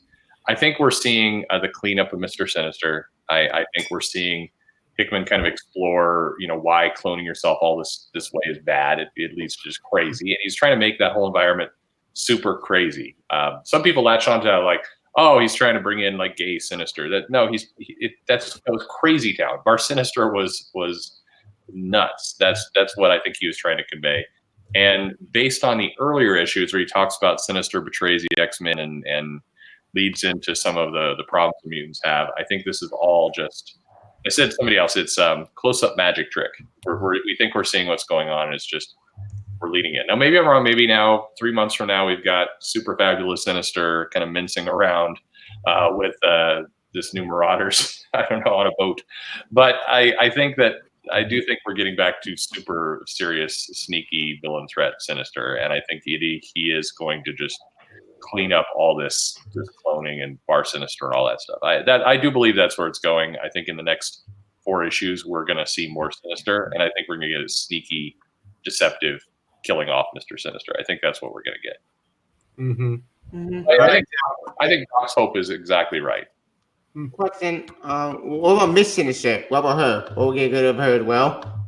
Yeah. I mean, I think they're gonna. I think they're gonna just slowly murder all the clones, or Hickman's gonna use it as this weird little joke that he'll come to every now and then, where it's like, oh, here's another clone, and then they'll get shot off like the others. I think he's just gonna clean it all up. Yeah, that would find see her coming right. I'm here, Miss Sinister. I'm gonna kill her. Right? No, and then Lucian kills her, but she in her head, right?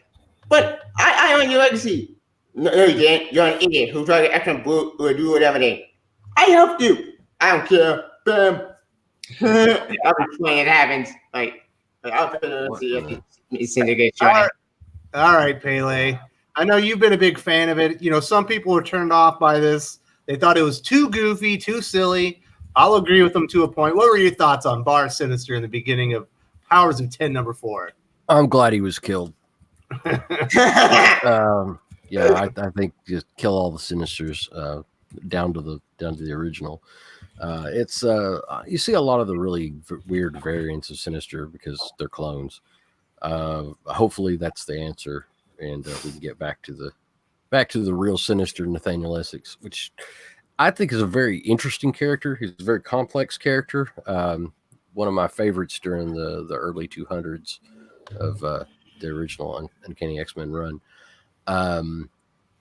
If they can get back to that and kind of peel away all the crap that's been piled on top of the character over the last few decades, then that's all the better, in my opinion. I've seen an incredible amount of demand for Uncanny X-Men 221. Have you? What have you seen, Perch?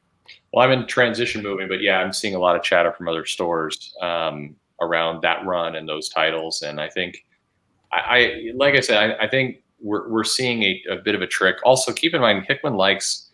I don't remember, this is a very old interview he did or somewhere, but he equated his style of writing comics in some cases to wrestling, where if you've got a card, you've got a bunch of hot acts, you have to have the cool down act to make the bigger act bigger. So that's why if you look at wrestling, it's usually one kind of throwaway match before the main event. And this Sinister issue felt like I got to step it back a little bit. We've had some very dramatic, heavy issues, and now we got to give people to take a breath, putting some other things. And I absolutely think, by the way, the other clue I think in there is Xavier Magneto gave their DNA to Sinister and then said, okay, we're going to make you forget it until we're ready for you.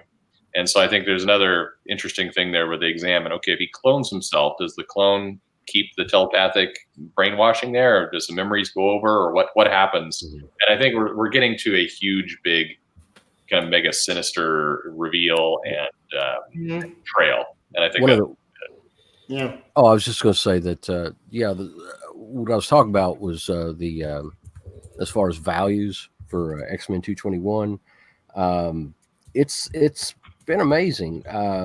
Saw dips. I think we saw dips somewhere around 70 to 75 for a while. Now we sold a CGC 9.6 for, let's see, it was last week, sold CGC 9.6 for $225. Yeah, nice. Wow. And, a 9.8 I've got on the wall. I've got a really strong interest right now from one customer for $650. And it's this is going to be a really, really big book. It's we'll call it a big boy book probably in the next 6 to 12 months, depending on how X-Men, the adjectiveless X-Men goes forward and who Sinister turns out to be. If he is what I think, it will turn that book into a huge key. So the disappointing part of that is that I will never get my X-Men 221 So Much Fun variant then at a reasonable price. I know. All right. That's turned into a really crazy book too. It is. Almost double of what the regular print is. I know. All the So Much Funs are. I know it's hit a print run of around 25,000 on that one compared to 180,000 for the regular one. So Yeah. Wow. Oh, so long box divings brings up the sinister secrets, and I want to tell everybody tomorrow Doc and I and maybe one or two more guests will be on the channel, and we're going to be going all over all 10 sinister secrets, as well as I think it's comicbook.com House of X and Powers of X, 10 questions that still need to be answered. We're going to go into all of them in depth, and we're going to explain it all. So we're going to jump past the sinister secrets because we're going to cover that tomorrow. We're moving on. So I noticed there was some coloring changes, and I want to throw this one to Perch because I know you've been reading into these things, having to review them as well. Are you noticing that I think we're switching between lifetimes within the X1, the X0, X1, and X3 timelines? I don't think they're all the same lifetime anymore. I totally agree. Yeah, this is where Hickman's always very specific when he wants to be, and so when he leaves things out, I think it's absolutely a clue we're seeing different things. So, I think going back and reading, I'm going to go back and read the whole set here today. I think there's a definite different map that's starting to be developed, but this is not linear storytelling at all that we're getting. Oh, at all? No, not. It's very much a Tarantino type of situation here. You know, Ooh, he's It's a nice. he's hopping around. He's hopping around quite a bit. And so, yeah. Doc, did you notice the color palette change at the end of Powers of 10 number 4, where the X3 timeline is kind of noted by blue hues, and all of a sudden it was gold again, like the X1 timeline? Huh. I did not notice that. Yeah, go back and look when the phalanx are there. All of a sudden, I'm telling you, it's two different lifetimes that they're portraying within the same X3 timeline. Wait, hold on. I got it out right now. I'm looking at it. Speaking of power, Go. Yeah, speaking of power of X, I want to talk about Mr. Sinister, because I know that Mr. Sinister are all clones, but that made me laugh because it's so funny. He always clone Mr. Sinister, and the guy with the suit was like, I want a cape. Why not have a cape?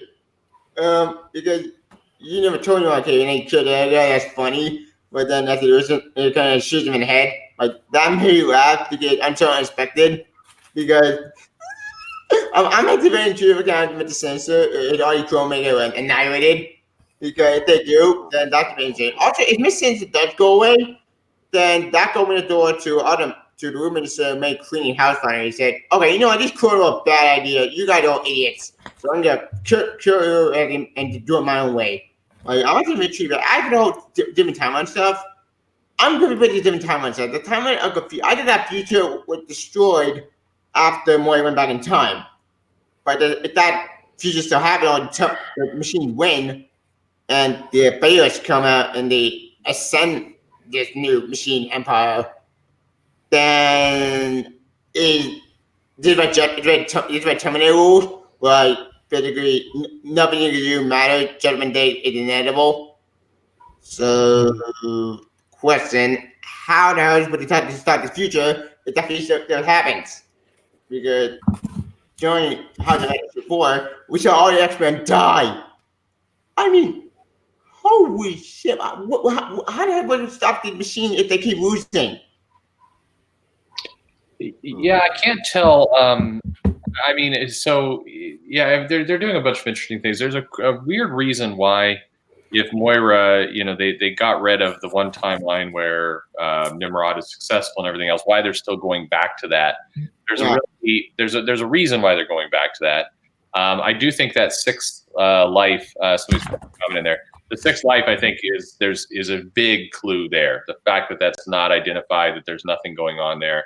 I think we're seeing a lot of that life, not the current life. There's a reason why that's hidden, and I love that this comic is making people talk and think, and even the conversations around Sinister and his portrayal. I mean, when was the last time you had a comic where so many people were invested in trying to figure things out? I think that's pretty amazing. I think a Doomsday Clock, that was the last thing people were invested in before the delays happened. Other than that, probably I have the biggest thing X-Men right now. That's a lot of people talking about it. I mean, and Doomsday Clock gives us like a twice yearly opportunity. But this is like it's a weekly. Finally, I mean, you remember the comics in the late '80s and the '90s. You had this situation where people would come and they would talk every week about the new comics coming out. We haven't had that. Yeah. And to have that back, it does feel really good. I'm glad it lured Doc back to the X-Men for a little bit, just because we finally get to talk about X-Men again. Yeah, finally a good X-Men story finally. Yeah. Yep. So, Doc, did you see the change in the color palette? I'm looking at it now, and I do see that, but I thought that was just kind of implying the future, and that it was a dark, more dystopian future. Nah, if you look, it's the same color tones as the X1 timeline. I'm telling you, it's denoting a timeline change. Yeah. Where it's showing at the end of one. So someone had a very interesting question about the sixth timeline. Could we be seeing potentially that portion of it? I find it all very fascinating, and there's no real answer yet, but Hickman's going to provide it in time. So, Doc, what were your overall thoughts of Powers of 10 number 4? I know this was the most divisive so far. Mm-hmm. I you know what? I didn't know what in the hell I read when I was done. Okay, they talked to Sinister and made a deal with him, and then they just kind of jibber jabbered in some way with the phalanx, and I have no idea what any of them actually, said. Yep. Maybe I'm a dummy, but I'm sitting here going, I don't know what the hell they were just talking about. And somebody tried to explain that, oh well, they tricked the phalanx. I'm like, but did they? They didn't really trick it. They didn't trick me at all. Yeah, I'm like, they got accepted into him. And then they asked him about a question that only they would know. The phalanx wouldn't have known it beforehand. And then he answered it successfully. So they were uploaded, but they haven't been accepted yet. Okay. That's the way I took it. Yeah. Is that how you took it, Bruce? Yeah, I think it's less. The goal here is not necessarily that they're tricking the phalanx. It's that they're evolving themselves in such a way that they're finding future and evolution. I think that's the story that he's saying. We have to evolve in a different way to make it work with this consuming entity, and then what does that new evolution look like? It's a little bit like kind of very classic X-Men stories where Xavier's like, well, the mutants will one day surpass all the humans. There will be that happening. So what will that future look like? And there's a little bit of a parallel there. I still, where I get hung up with X-Men and all these books right now is my mind still can't reconcile what we're seeing right now with the new books that have been announced. They just seem completely at odds with each other. So I'm very fascinated to see how the next 4 issues land, because how we get from here to Kitty Pryde sailing around on a ship under the direction of the White Queen, I can't figure that out. And I'm also very curious how people will react to the fact that we've got this very intricate, very tied together story that people are responding really well to. They're buying all the issues, even though they're more expensive, and the sales are good. And then Hickman's book, when it's just the X-Men, will be just one-shots. He's going to have stories kind of one and done for a period of time, and that's a complete departure from what he's doing now. I'm curious how people will respond to that.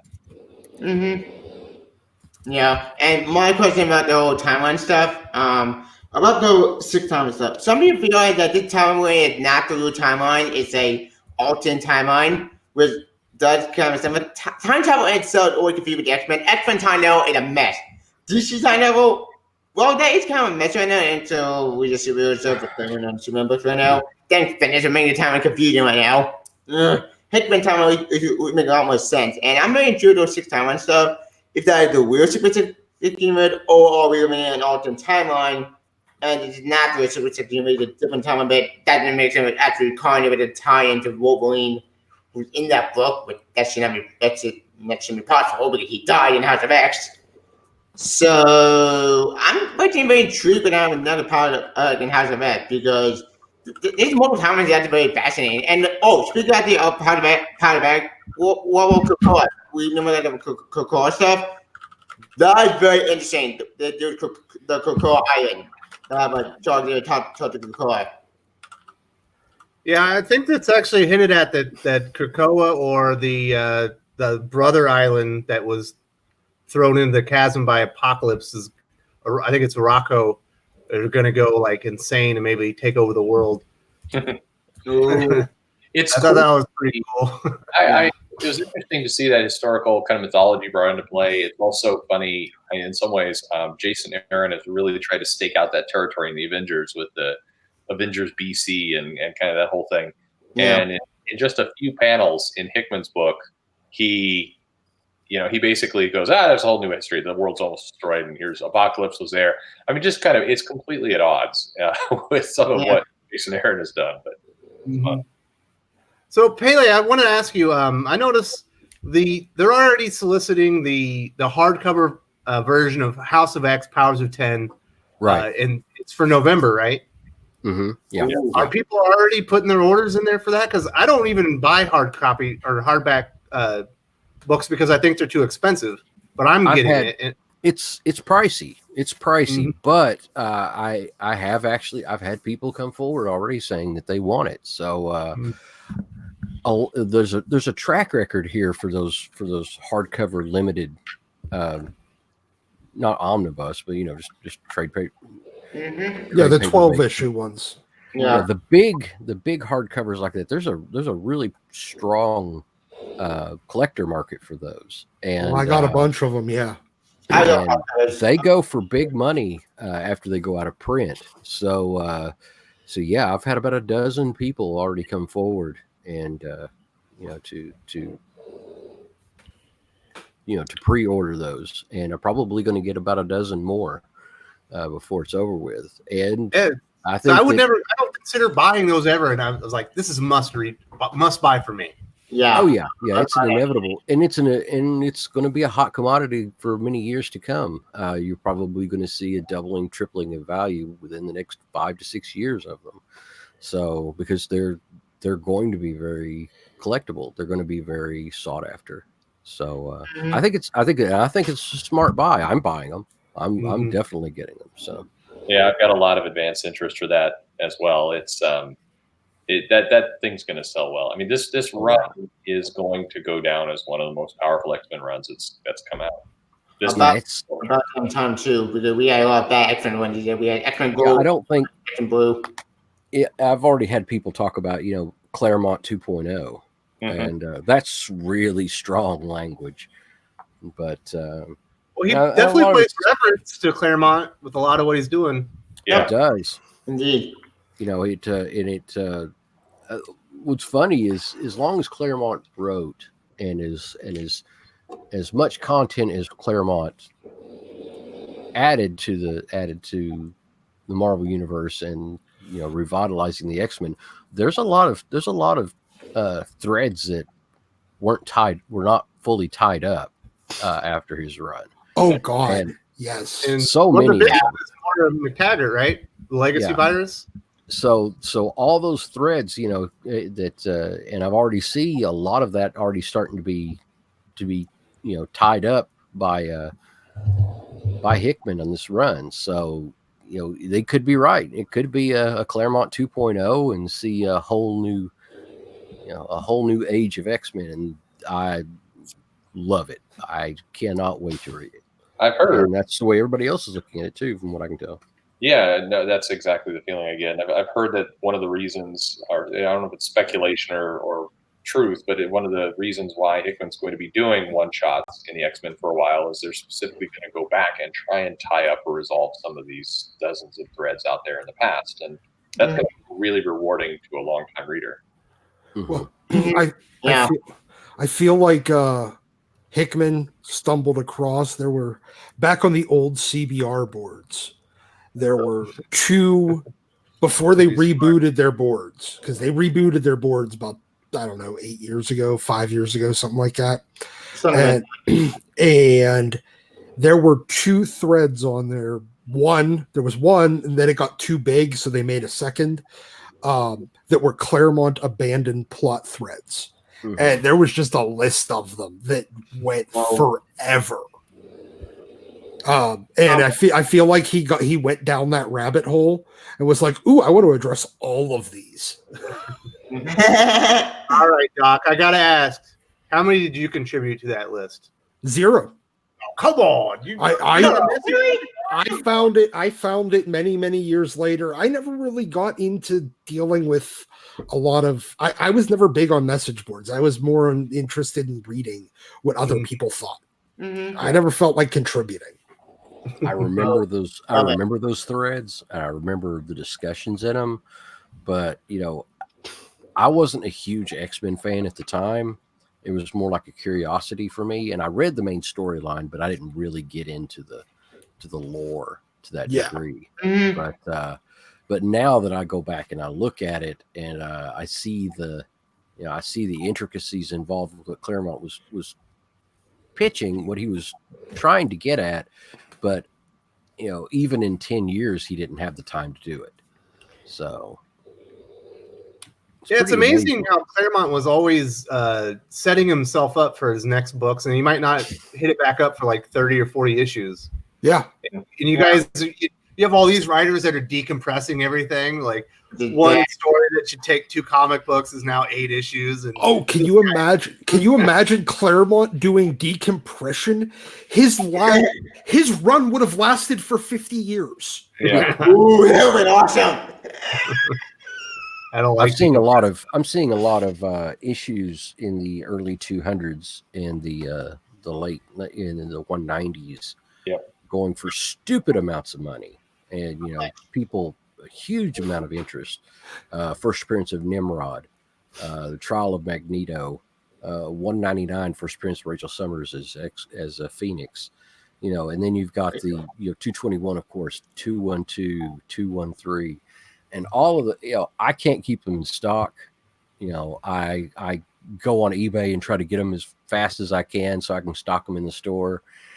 And it's just amazing. That's the after effect that we're seeing on the back issue market from the new issue trends, and something that I haven't seen in a very, very long time.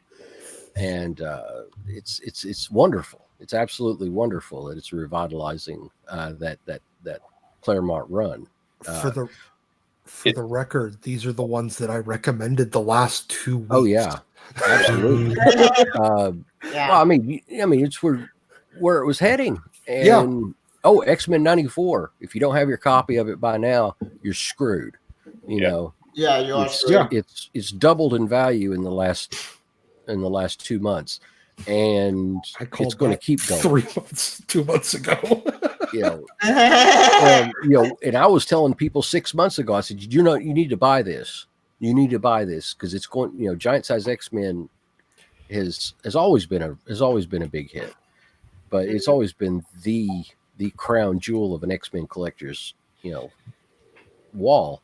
But people and for a long time, Giant Size and 94 were neck and neck, and then Giant Size took off. Well, 94 is going to go is going up in that trajectory also now.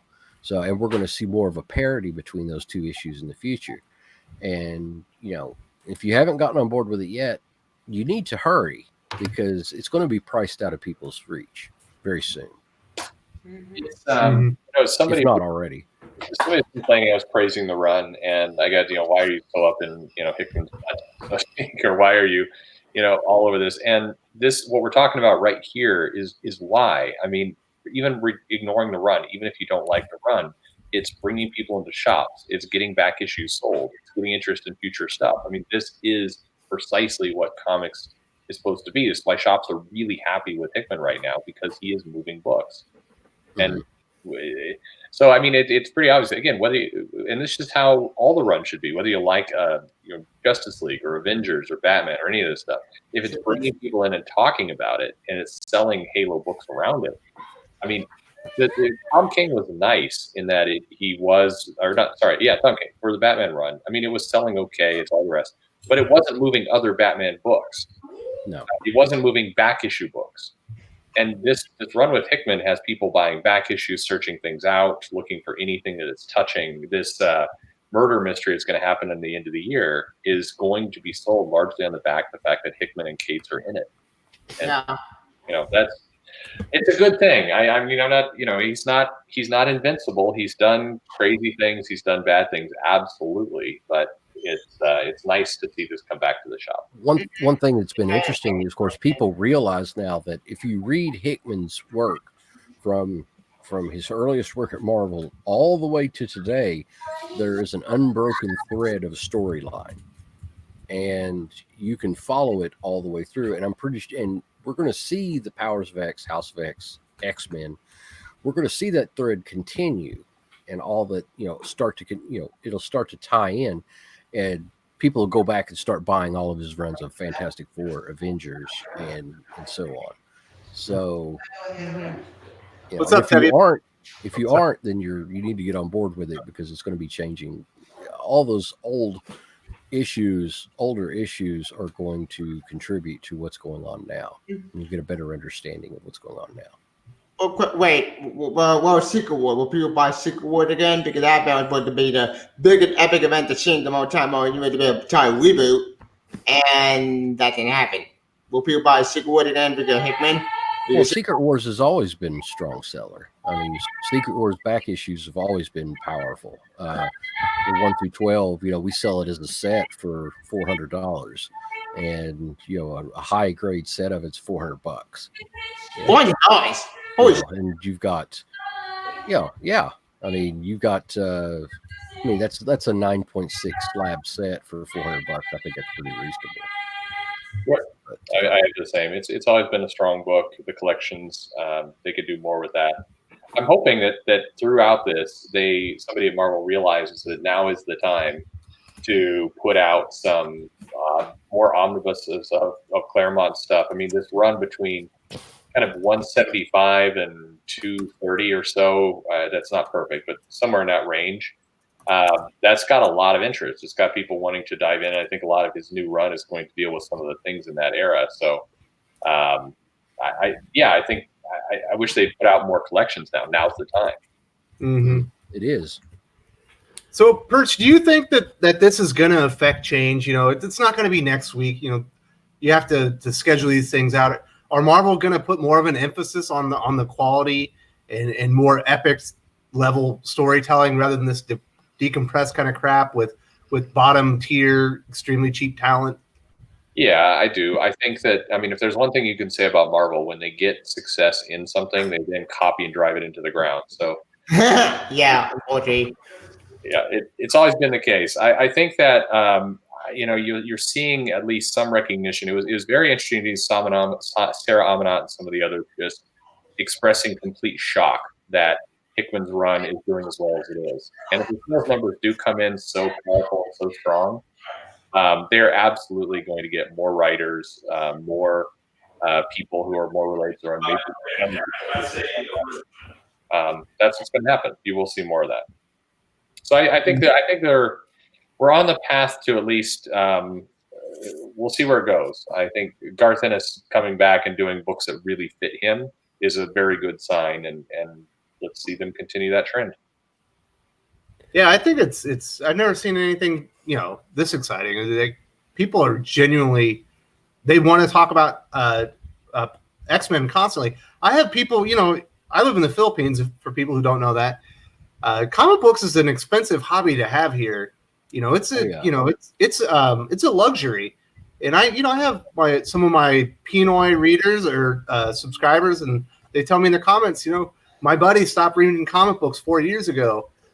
All he wants to talk about is House of X, Powers of 10 every Thursday now because he's back in the shop and he's buying the comic books. So, I think it's great. That people are all kind of getting on board. Doc, are you seeing that too? Or are you seeing old friends who are like, well, hey, what's up with this X-Men? You know what? Not really. I'm not seeing it just because I've never been a very social guy in the shop. I'm the guy that comes in, buys his comics, and leaves. But I'm actually having a little bit of conversations, which I've never bothered to do before. Okay, so you're joining in now. Yeah. So it's not necessarily that I'm seeing people that I haven't. I'm actually doing it for the first time in literally 30 years because I never cared. Like, no, because comics was always kind of more of a, for me, it was kind of a solitary entertainment form. I'd read them by myself, think about them by myself, maybe talk to somebody online about them, but I never really, I mean, every so often I'd have a 10-minute conversation with somebody about it, but it was always more of a solitary hobby for me. And because I'm actually quite social normally, so having something to do by myself was always kind of enjoyable. So, but actually engaging, and I think that other people, I mean, it's the first time I've ever seen, any of my local shops putting up signs saying, look, yes, if you want to get this book, just sign. You don't even have to start a pull list. Just they have a sign up sheet. Just sign up. That way we can guess what we're getting. We can adjust our order upward because we haven't been meeting the demand. What's interesting about that is I started out Powers of X, House of X, ordering 50 copies of each, and that went to 150. Now it's at 250 copies of each, and I'm just now starting to get caught up with. I'm keeping up with demand now, and people just coming in off the street wanting to buy it, and that's the thing I'm really curious about with going forward. I want to see what the sales numbers, the final sales numbers for the month start looking like. If we start seeing issue 3 and 4 and maybe 5 actually above issues 1 and 2 on the sales charts. I mean, I understand that issue 1 had a lot of variance. But maybe if it's above issue 2, that'd be a good sign. I don't think that's I don't think it's going to be a problem. I think 5 and 6 are probably going to outstrip 1 and 2. I know that right now, my orders 5. Let's see, the last one I did for 6 was 250, and even counting all my reorders and everything on number 1 was just 150. And I'm seeing that with every shop around in the area, and we're already seeing back issues on 1, 2, and 3. Number 1's going for $20. 2's going for $20. Number 3's $25. I've already seen $25-$30 for number 3 on eBay. If I could get them, I could probably sell them for $25. But wow, and it's consistent like that across the board with all those issues, House of X and Power of 10. So yeah. No, the market. So what are your back issues on those going for right now, Birch? I mean, I'm sell through channels right now, but no, they're the same thing. I've got things in the $20-$25 range. I've got a reorder. I mean, the reprints are selling healthily. They're available, and that's very unusual. But again, it's weird to think of Marvel, who wanted this effect. They wanted the conversation. They wanted people to kind of group to the comics. They've been searching for it for the last 10 years in different markets and trying to build it. Doing the kind of the various announcements that they've done, you notice that none of the Hickman stuff really got the big USA Today article treatment or something magic. They didn't get any of that, but the buzz is stronger than any of their last efforts, and they're finally getting what they want. They're just not getting it from the person that they expected. It was expected to get because let's face it, Hickman did not like Marvel after what they did Secret Wars. He left Marvel because. You were my bigger mess. I'm gonna leave and let's go to any stuff. And then now he came back right back to Marvel and said, look, I'm gonna do what you guys failed to do. I'm gonna fix the X-Men books and fix it and do it right. Forget Age of X-Men, forget Heart of X-Men, forget Age of X-Men, forget X-Men, forget all that crap. We're not doing this anymore. So you got your ears, I'm gonna throw you guys out the wall, I'm gonna do it my way. And that's what he did. He fixed the X-Men are fine, going strong, and I can't believe it's easy doing USA Today. And I'm happy X-Men are back, baby. Finding a good X-Men story is great. Woo! So, go ahead, Wes. First, I just wanted to ask one. Not every comic series or line can be what the X-Men is right now and generate this much buzz. How many would Marvel need to be really healthy? How many things would they need to be as as buzzed about and as popular as X-Men right now? Do they only need Spider-Man to do that? Because it's going to raise up the other books, right? Yeah, I think to be healthy, I did this analysis a while back. I think you need 3 really that are in this kind of we'll call them tent poles. Yeah, to have it, and in different spaces, it allows you to have kind of an umbrella strategy of having other books feed in and doing, if the one thing slumps, you've got 2 others. You need that kind of that stool with 3 legs to really make it powerful. And I mean, in a perfect world, what they should be doing right now, and getting everybody out who can't do it, is get Spider-Man, Avengers, and X-Men strong. Mm-hmm. In the loss of the Avengers, at least as far as my store, Immortal Hulk is filling that. More Hulk amazing. And the Hulk is a good book, but if you think now again about what Marvel wants to do with Disney and the next wave of movies and kind of the IP they want to create, they really need to have. And Spider-Man will be back in the MCU at some near point. I think that's just silly, but you need to have Avengers and X-Men and Spider-Man strong to create that ability to have all these other characters feed off of it. Hulk's great, but Hulk's never going to bring 4 other books along with it. It may try, but it's kind of stretched too thin. It's good on its own. You shouldn't mess with that. Well, I am seeing it. One segment that we're going to be doing here shortly is the Young Avengers, the impact that back issue is having right now, and but I guess we'll get into that with that in that segment of the show. But I think that will there's a strong tie-in right now that I'm seeing between the back issue market of the Young Avengers, the MCU. A lot of buzz going on with that. And if they can capitalize on that with a really strong Avengers title, then that's a home run. Mm-hmm. They need to find who is the anchor for the Avengers. I mean, and Hickman did it back then. And you notice a lot of Hickman's ideas made it into the movies. That was very much, he helped set that template up. And I do think that's part of why he's doing X-Men and why some of his freedom has been allowed, is because he's setting up that template and they know it.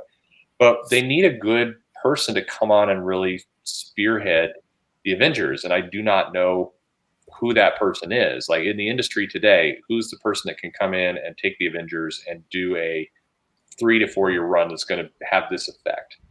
Hickman already did it. You don't. Jeff Johns. Yeah. Jeff Johns could, but it'd be a huge step down for him. Yeah. Who's that? Dan Slott. Did Dan Slott do anything this big? I wouldn't, based on how Fantastic Four and Iron Man have gone, I think that would be pretty suicidal if you put them on. This and 4 one did shoot that for the former first. Yeah. I'd like Ed Brubaker, but Yeah, Brubaker is awesome. I don't know if Hickman read the superhero. If Hickman read the superhero, he would make that book 10 out of 10. Every Superman, but I got it. Have Hickman on Superman. Have him bring the Superman family at the end in space. That would be genius. Well, Hickman's not going to be leaving Marvel for at least the next 3 or 4 years. So we're going to have the superheroes. Damn it. He's made. Yeah. I mean, I think you could argue Snyder might come over and do it. We've seen his Justice League, but a little bit, Snyder might be one. I'm not sure who else though. I think Snyder. I think seeing Snyder on Avengers would be pretty dope. Yeah, I'd like to be honest. Would you need to bring Greg Capullo with him? Oh yeah. Pretty crazy. Get to see some Capullo covers on Avengers. Ooh. Bring Peter Tomasi. Bring Tomasi, and you could do amazing on Spider-Man. Well, if you do, it's interesting. Despite people seeing this, Spencer Spider-Man has. It's not on solid ground yet, but I mean, if you had a really strong Avengers book right now, and you had Avengers, Spider-Man, and Avengers with things like the Immortal Hulk going in, you'd be perfect. Marvel's really close. The difference that 6 months makes. I mean, I remember first conversations that we had when I first joined this channel is how far Marvel has fallen. Yeah, they're scraping the bottom of the barrel. They're not going to survive till 2020. We were doom and gloom, and now, I think that they're starting to. They've already passed starting to turn the corner, and they're in the mid corner turn. So we'll see. We'll see. I'm very, very impressed so far. So once House of X and Powers of 10 are over and X-Men launches, they're going to have the 3 highest selling ongoing series with Immortal Hulk, Amazing Spider-Man, and X-Men. And maybe, New Mutants or one of the other ones will be number 4. Who knows? But they're going to have a stranglehold on it. It will do well, I think, when Snyder, kind of finishes his run and moves off like he's going to do, and do some indie books and other things. That's a big loss for DC, I think. Even and despite how people think about him, I think King moving off, doing more of these side projects, doing the movies is going to be a loss. I mean, it's bad timing for DC right now with where Marvel's gotten their act together and some of the people are bringing in. I think that Garth and his Punisher book is going to be extremely well timed to do well. You got to have somebody big. So somebody's made a comment, Zdarsky. I think Zdarsky would do an interesting run. I mean, he is really good at solo characters. He's not that kind of Hickman giant universe stuff, but it'd be interesting to see it. I would have Zdarsky on your Captain America or a book like that and try and build that up within that tent. Brubaker I would love, Snyder I would love. Tomasi's another one where Tomasi. well, I think he'd do a great team book, but I would love to see him on Spidey. Well, yeah, I mean, Spencer, honestly, I wouldn't. I'd put Tomasi on something that is, and again, a solo book that you want to build up. Everybody can make this comment right now. I'm positive, but put a really good writer who wants to mythology build on Captain Marvel, and you might actually get that character being the huge character people want. I think that whole comic is underserved by the fact that it's this cutesy, dumb writing that doesn't carry anyone. But if you had a writer, you might have somebody awesome. Put Zdarsky on Captain Marvel. What would that look like? I don't know. Donny Cates. I think that the feminists would probably try to lynch somebody because they would. they love their, they absolutely love their Tumblr storytelling and artwork. It's just, oh God, it's so awful. All right. Do you sell any Captain Marvel at all over there? Yeah, I have. I mean, it's not a big seller, and it never had. The thing is, through all its relaunches and the other things it's done, it's never boosted up. And it's like 11 relaunches in 9 years, right?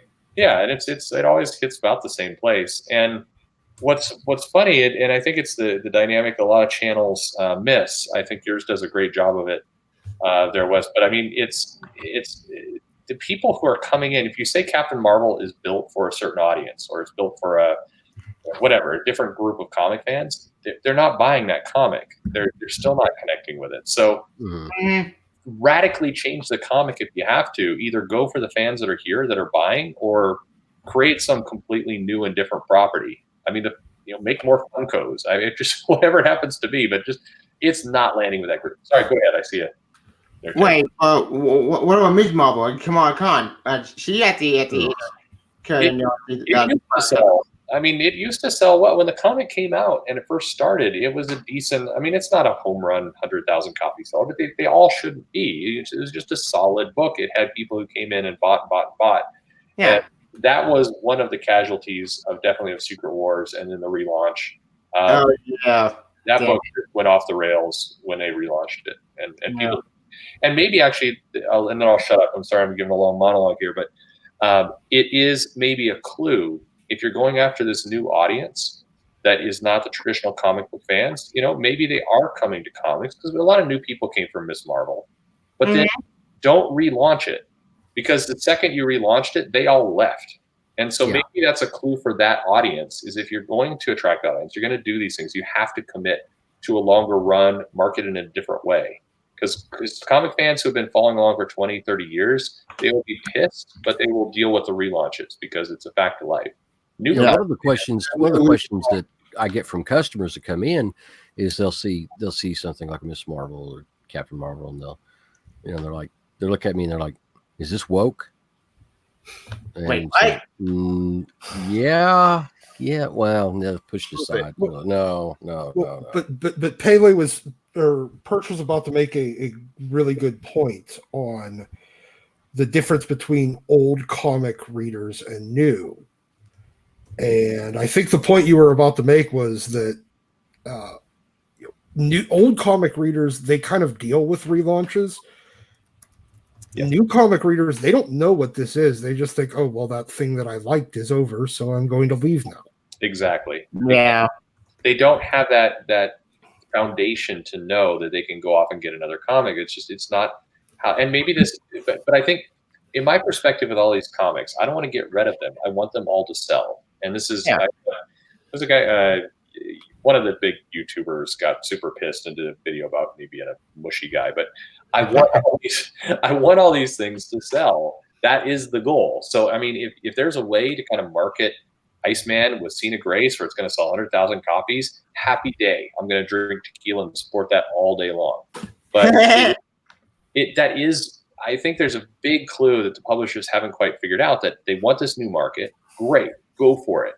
Get more customers in the store. But understood differently. Yeah, market differently. They're not going to behave the same. They're not. If you relaunch it, they're gone. So the problem I've seen is a lot of these people that are of this quote new market are broke. You know, they don't have the money for $6 comics. Distribute it digitally. And that kills us. Mm-hmm. Well, yeah. But, you know, once they get money, they'll be coming back in, because you have all these older readers. They know every Wednesday they come in with their $50 or their $60 or whatever it is that their budget is that week, and they buy their comics. These new readers aren't like that, you know. Yeah. They have a different reading habits. They're about trades. Oh, they don't have money. Well, you know, you can sell a $1, $2 book, but you can't sell a $5, $6 book to somebody, you know, who barely pays their rent. Maybe they should be on newsprint. You can put it on newsprint. Do what you have to do. I think, you know, do this for comic shops, for the business. Keep the people who are buying the $50 a week comics alive. Market to them, get their stuff in. Don't mess with that system. Go explore new markets and do all kinds of crazy things. Offer those titles digital for nothing or close to free. Hook them and then get them back into the shop. You're not taking business away from me if you're offering a 50-cent digital Miss Marvel out to a crowd, a completely new crowd. It's not like the guy who's been buying comics for 50 years is going to say, forget this X-Men. I'm going to go for the free Miss Marvel. Yeah, but the problem is, and I was going back to before, is these are still people that are, you know, making $250 a week. You know, they're not magically going to have $30 or $40 a week to spend on comics. Yep. You know, they'll be able to buy them at $1, $2. But one day they'll be going to have to. They are going to have to throttle back the cover prices and you know their retail. But one day they may. I think that's the key. Build the market, because of the people who are making $250 a week or you know, that kind of salary. Yeah, maybe many of them may always stay in that zone. But even if put it this way, if 10% of those people got more money and then joined the comic shops, and you had 10% more business spending $50 a week, comic shops would be thriving. I mean, well, because you're bringing up a good point. Do you know who also doesn't actually have money that we used to try to appeal to? Who? 9-year-olds. Yeah. Oh, yeah. I buy my Muppet Babies comics. No, but look, I mean, like, I started reading X-Men and Spider-Man at like 8 or 9. Yep. And me too. So, and you know how much money I had? None. You know, my mom bought them for me. Oh, so I mowed yards. I mean, I started mowing yards at like 10 or 11, but it was like a year or so later. But my point is, we used to market to people that didn't have money, because eventually they would have money. Yep. Gotta build it. And people still are, by the way. So again, the Dogman book, I've got 2 daughters. I've got a 9 and a 6-year-old. And they buy comics like crazy. None of the things that you normally find in a shop, though. They will go and buy Dogman. They'll buy these Smile, these other books. And those books are absolutely being marketed to them. And they don't have any money either. They have my money. So I'm the one shelling out for them. But one thing I found that sells really well in that market was Super Sons. Absolutely. That was a massive hit. I mean, I had dads come in with their little, you know, with their 5 and 6-year-old little, you know, 5 and 6-year-old sons. And, you know, they're like, oh, what do you have for my 5, 6-year-old? And I'd give them Super Sons. And then a week later, they're back and they're like, oh, I need some more of these issues. He really liked that. Yeah, And we would that sit book down. was We would sit amazing. down together, and we would go over the comic, and we'd enjoy it together. That book sold amazing. Absolutely. That book the one you're holding up there, that was a gift to getting that new market in. And what was very frustrating about DC is if you go back 2 years ago, they were actually marketing to these other markets in maybe not the perfect way, but a better way. And they got panned online for their young adult series and everything else, but they were marketing it to that crowd at least somewhat competently. And then the consolidation happened. Bendis came in. He said, "We're gonna do kid comics my way with this Wonder Comics line." Yeah, and it blew it all up. And I think it's so frustrating. This is me mad. See, I'm angry. I'm pissed about it too. Believe me, like they can't. My favorite book, Super Son, but Bendis is crap. Bendis to me is like a big failure. Okay, so this is what I bought my son. He's 4 years old. He loves comics. So this is his Superman from Smallville. Yep. It's kind of all like newsprint and everything, and it's fine, but it's $10. This is what for the kids. Yeah. This is too much. And I bought it, but I can only buy one of these, every few months. I couldn't buy this every week. Mm-hmm. Yeah. And he's 4 years old. He's going to ruin it. It needs to be cheaper. $5. Yeah, or it's thick. It's an actual book. Or split it into 3 or 4 20 or 20-page issues, and charge $1.50 for them. Exactly. All of them. Wouldn't be a bad idea. It's because target kids stuff to kids, and understand that it's going to get beat to crap. Mm-hmm. It's not going to, you don't have to make it all super nice and delicate.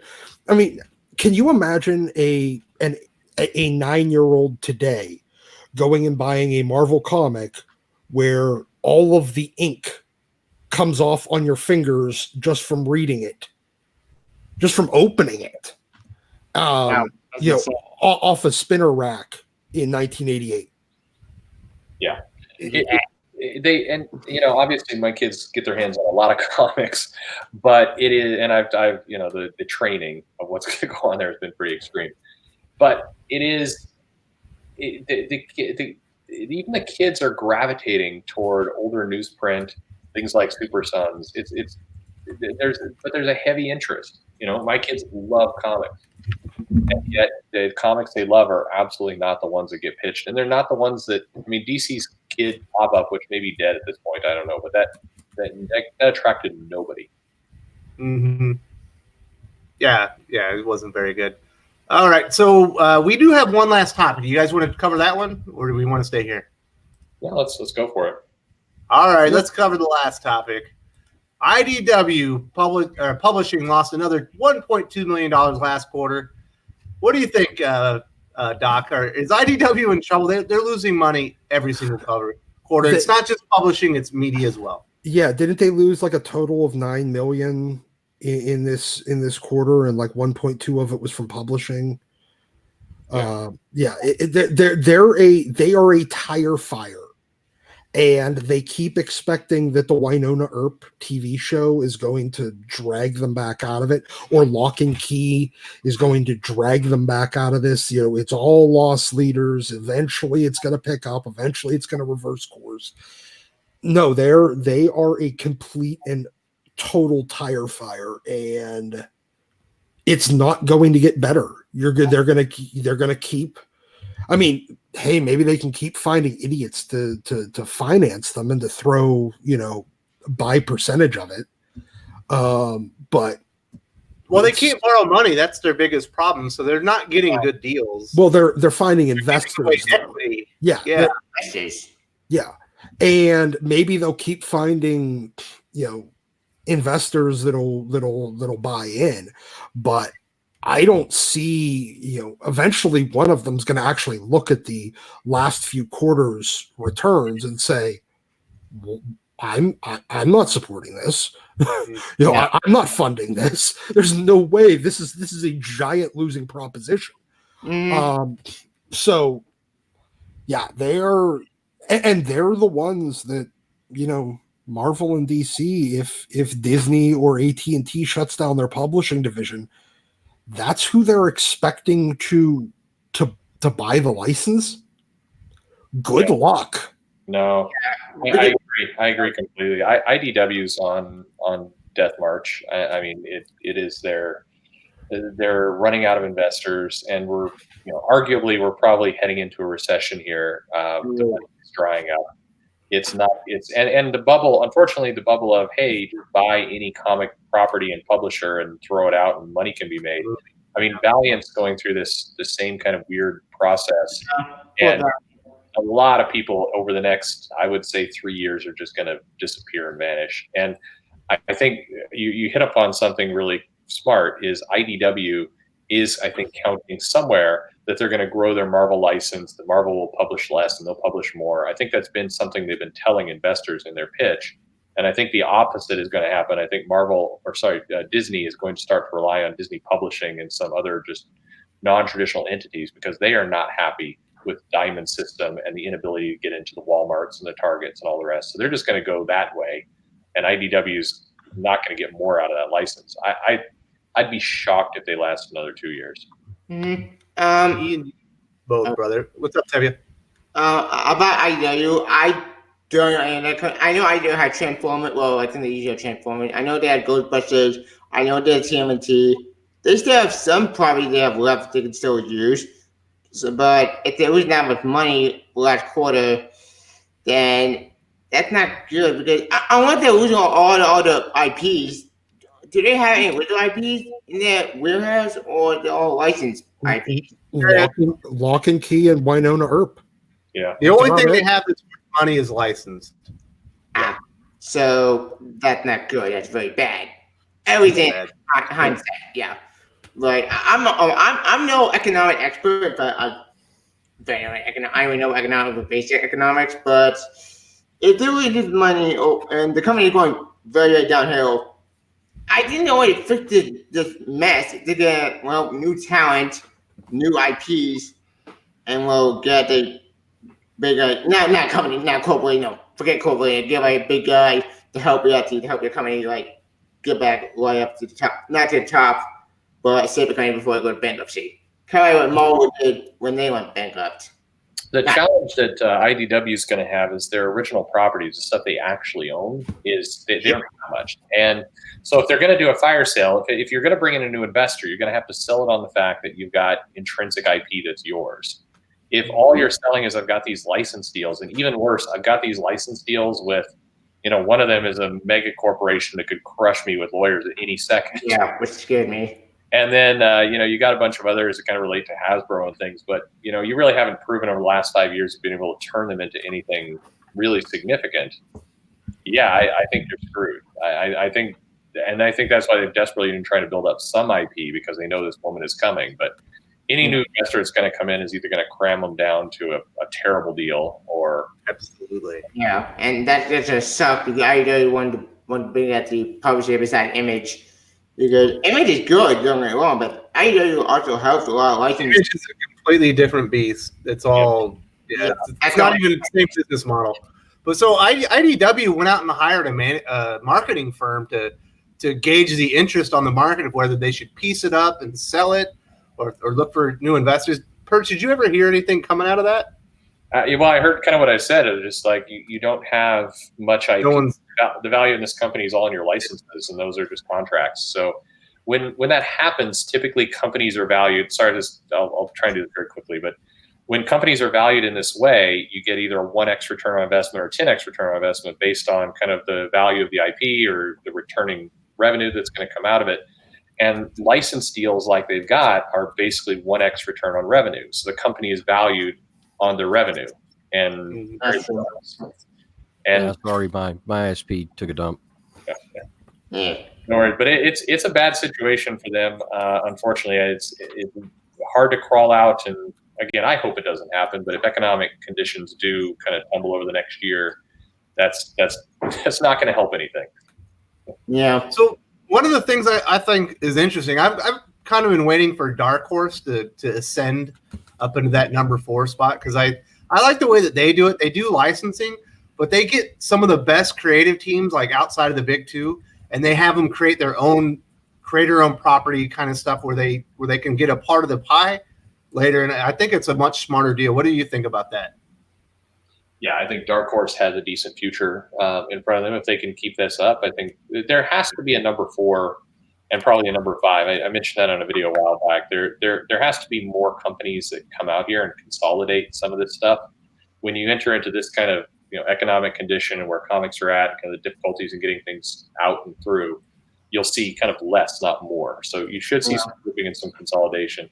I think Dark Horse is well positioned. They've managed their business well. They haven't overextended. They haven't taken a lot of outside money that is going to cause them to do crazy things to manage debt. So I think Dark Horse is in a decent spot. I think Valiant's got some troubles. I think IDW has a lot of troubles. Speaking of Dark Horse, didn't Dark Horse stole it, and they said now they own Fox. On to do Alien Predators, because that just scared me. I don't want Dark to do any more properties. They lost Conan, they lost Star Wars. If they do Alien Predators, where do they have? They own Alien Predator universe. Yeah, but remember, they just Fox owned Alien Predator. So did they take Fox and Predator away from Dark Horse to give them Marvel? No, they have the license. Yeah. The only thing Marvel just acquired was extra Conan material from Robert E. Howard, right? Yes. Right. Yeah, that's the only thing I've heard about Marvel. So, Pele, we were just talking about IDW posting another the publishing division posting another $1.2 million loss last quarter, and I believe IDW Media as a whole was over $9 million. We're predicting doom and gloom. What are your thoughts? I really don't see how they're going to recover financially, unless they find an angel investor who's willing to put up with 2 to 3 years of pretty substantial losses. I don't see how their publishing end is going to really recover from this. And I think that's sadly that's a sign of the times. They bought into a certain philosophy, a certain ideology, and believed that was going to be carrying them forward. And they hired people to that end, and now they're seeing the publishing dry up. But what really screwed them over though was when they decided that without having any standout IPs that they owned, that they needed to be in the television and movie market. Yep. And they that overextended their, and they had no properties anyone had heard of. They took on about $23 million in debt. Yes. And they issued a corporate bond to cover that. The problem is they didn't have the collateral really to back that up. And now we're seeing they're going to have to start putting their IPs up to sell their IPs to cover their debt markers. And you've reached a point now where it's an Ouroboros. They're devouring themselves. They can't even borrow money. And it's reached a point now for them that if they don't start selling off their IPs, they're going to start defaulting, and their bonds are going to be start dropping down to D and F ratings. And when that happens, then they'll be default. Yeah. And they'll be in default. They'll go into bankruptcy, and then the courts will start taking their IPs away. Oh, so they can sell those to settle their debt. So, and they just have very little IPs to sell. It's right. Yeah. They don't have. That's what I was saying. They don't have enough in assets to cover the amount that they've borrowed, and they're in really, really bad shape. I wouldn't buy their bonds now for pennies on the dollar. So they want to lose everything. But speaking of, I love buying B class securities. Corporate corporate securities with a great coupon rate. I'm there because good deal. Corporations don't want to go in default, but right now we're looking at IDW is not going to be able to avoid going into default. Yeah. You said earlier, and I think it's the key point is that, if you're an angel investor, somebody's got to come in. They've got to be told a story that, you're going to lose money for 2 to 3 years. It's probably being generous. I don't think that story exists. The problem is there's no story that says in 3 years we're going to right the ship. Not when you've got some licenses like that. Right now, they're just they're drowning, and they're kind of flailing around trying to find anything that's going to keep them afloat. But there's nothing.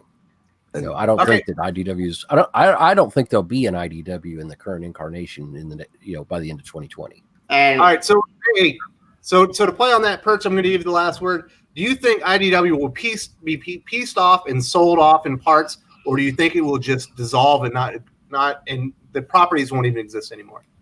Yeah, I think it will dissolve. I mean, there may be a little bit. It's kind of like Pele said. I think there will be this moment at the end where what original IP they do have, which is just not much, will get sold off to pay off debt.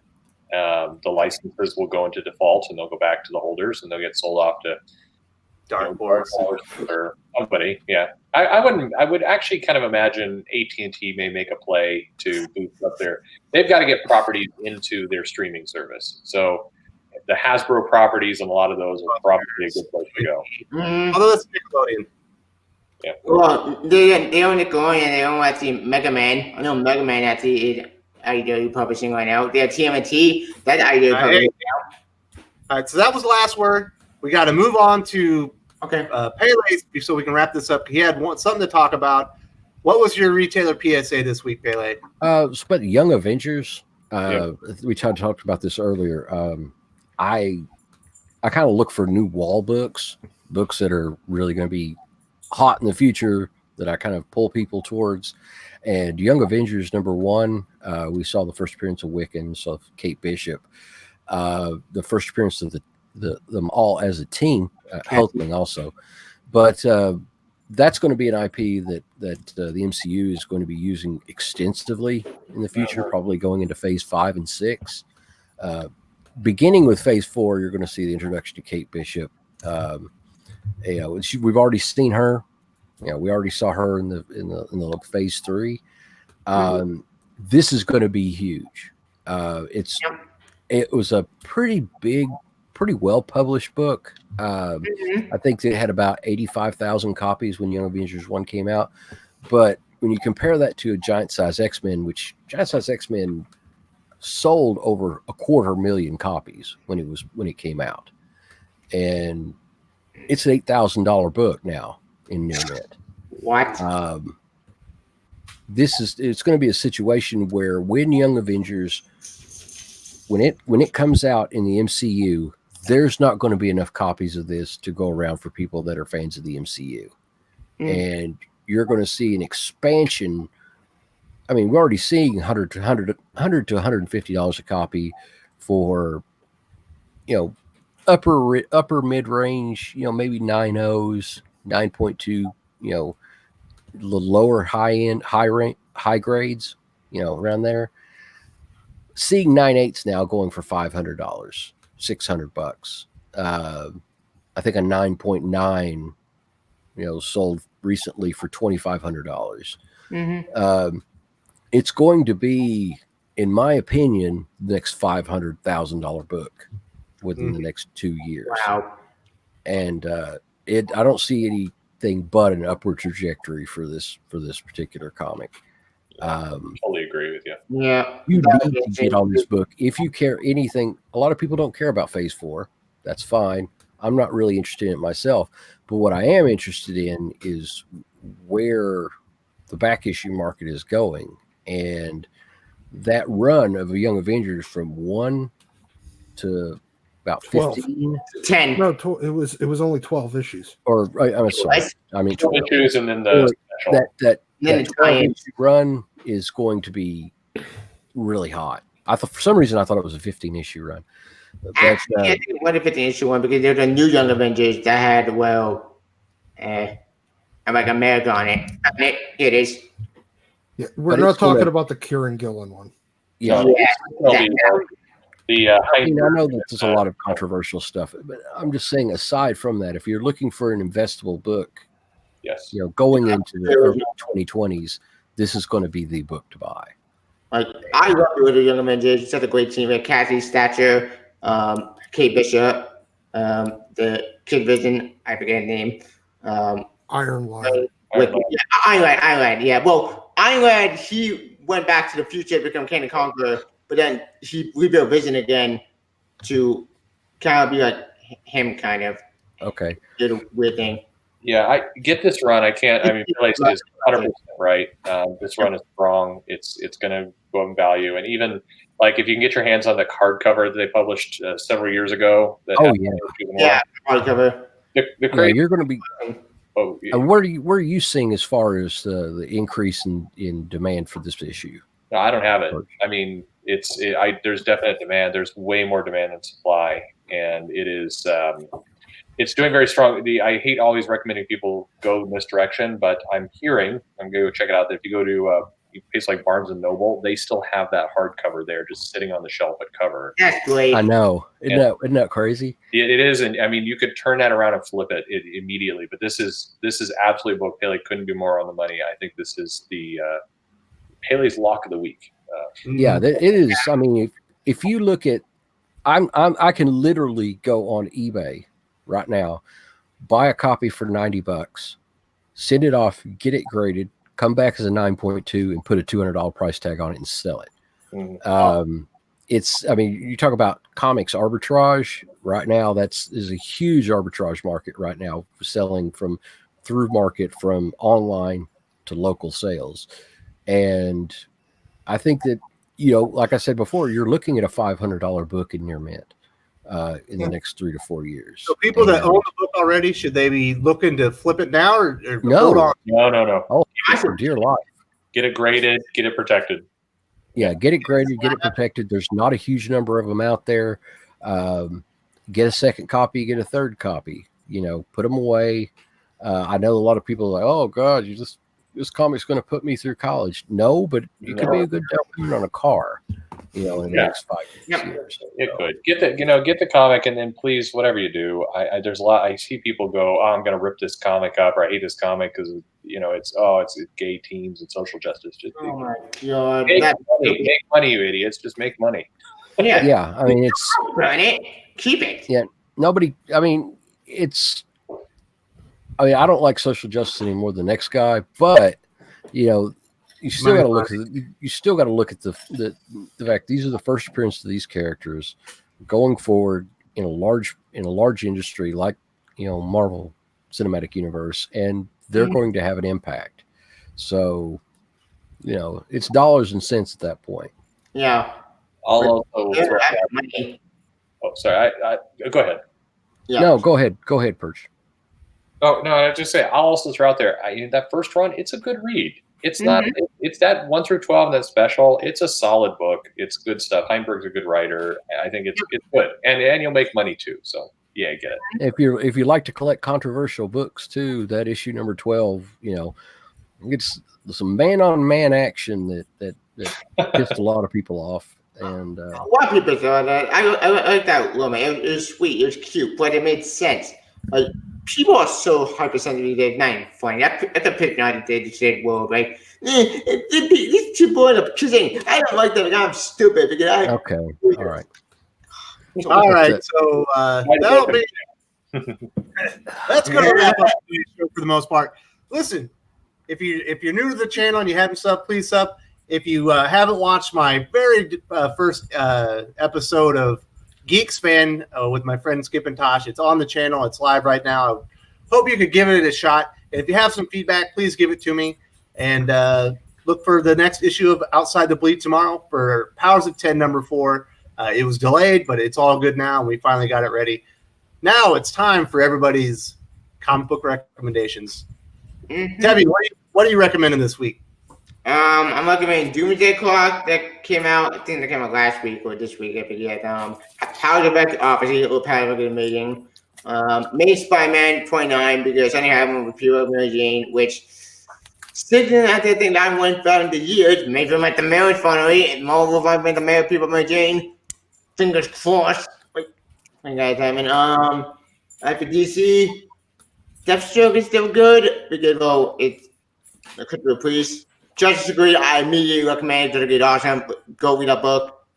Buy Backage Super Son and Ben Super Son. Read that book a lot of time. I'll try to be buy Backage in that one. What came out this week? I got independent work did Birthright. Birthright is awesome. I recommend you buy that book. That book is made of independence. And made the Transformers comics. I heard those were good. My good friend. So it books, and that's all I got. Oh, also Jessica Jones good too. All right, Doc, what are you recommending this week? I am recommending. I'm still recommending House of X and Powers of X. Regardless of whether or not issue 4 kind of made my brain hurt. But I am also recommending Uncanny X-Men from about, you've already kind of missed the boat on, the 175 to 200 range and the 200 to 225. I got a sneaking suspicion a lot of the Muriel stuff from about issue 230 through about 265 is going to be kind of covered and start picking up in the not too distant future as they cover that era in, as Hickman kind of picks up on that a little bit too, because you got the whole era with, Muriel Saga, Legion, Shadow King, and especially Moira. Nice. Mm-hmm. So, yeah, from about issue 230 to 265, and then 278 through 280. All right, Doc, I got to ask you, there's a lot of people telling me it's all about, it's not Legion, Inferno. If people want to check out the Inferno stuff that's mentioned in the Sinister Secrets, where do they need to look? Well, you can pick up you can only pick up the prelude to Inferno in hardcover. You're looking at about issue 225 through 231, I think. And then there's a couple issues of X Factor. We think what issues were, because you had a couple issues of X Factor, and I don't think you had any New Mutants in that one. I don't think New Mutants crossed over with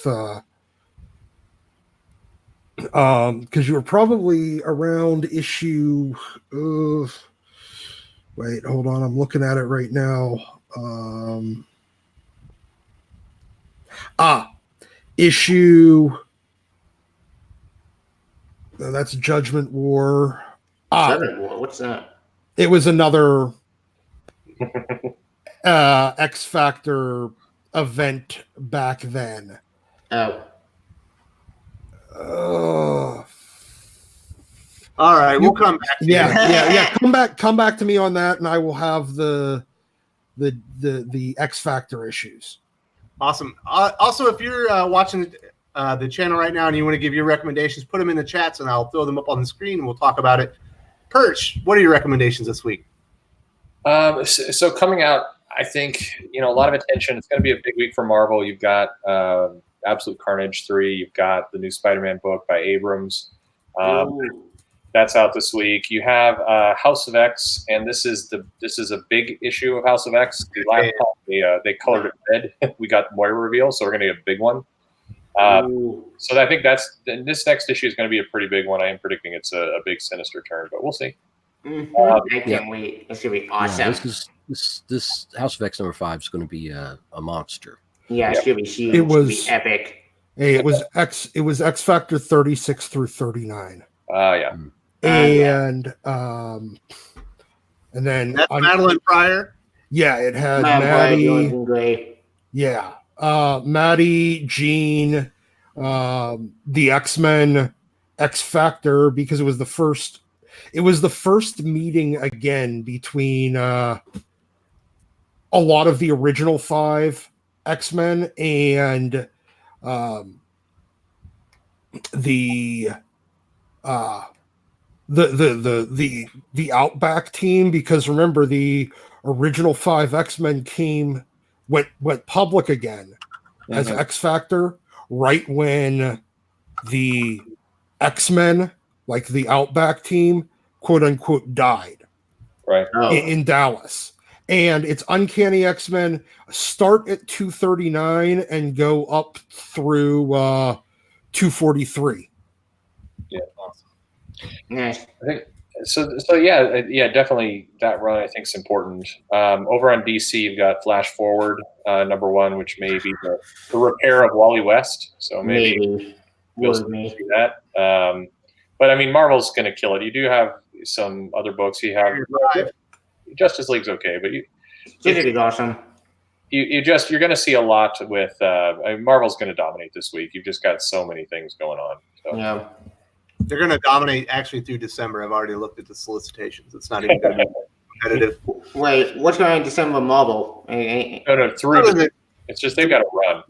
Yeah, they got all the X-Men books are debuting in October, November. They got Absolute Carnage running through there. You have 2099 picking up in November. That's already got. Yeah, 29 is coming out. It's going to be awesome. Well, depending on which 29 book did. Conan 29 was weird. I bought a book like Conan 29. Hey. We're doing the recommendations now. Yeah, please. All right, Rich.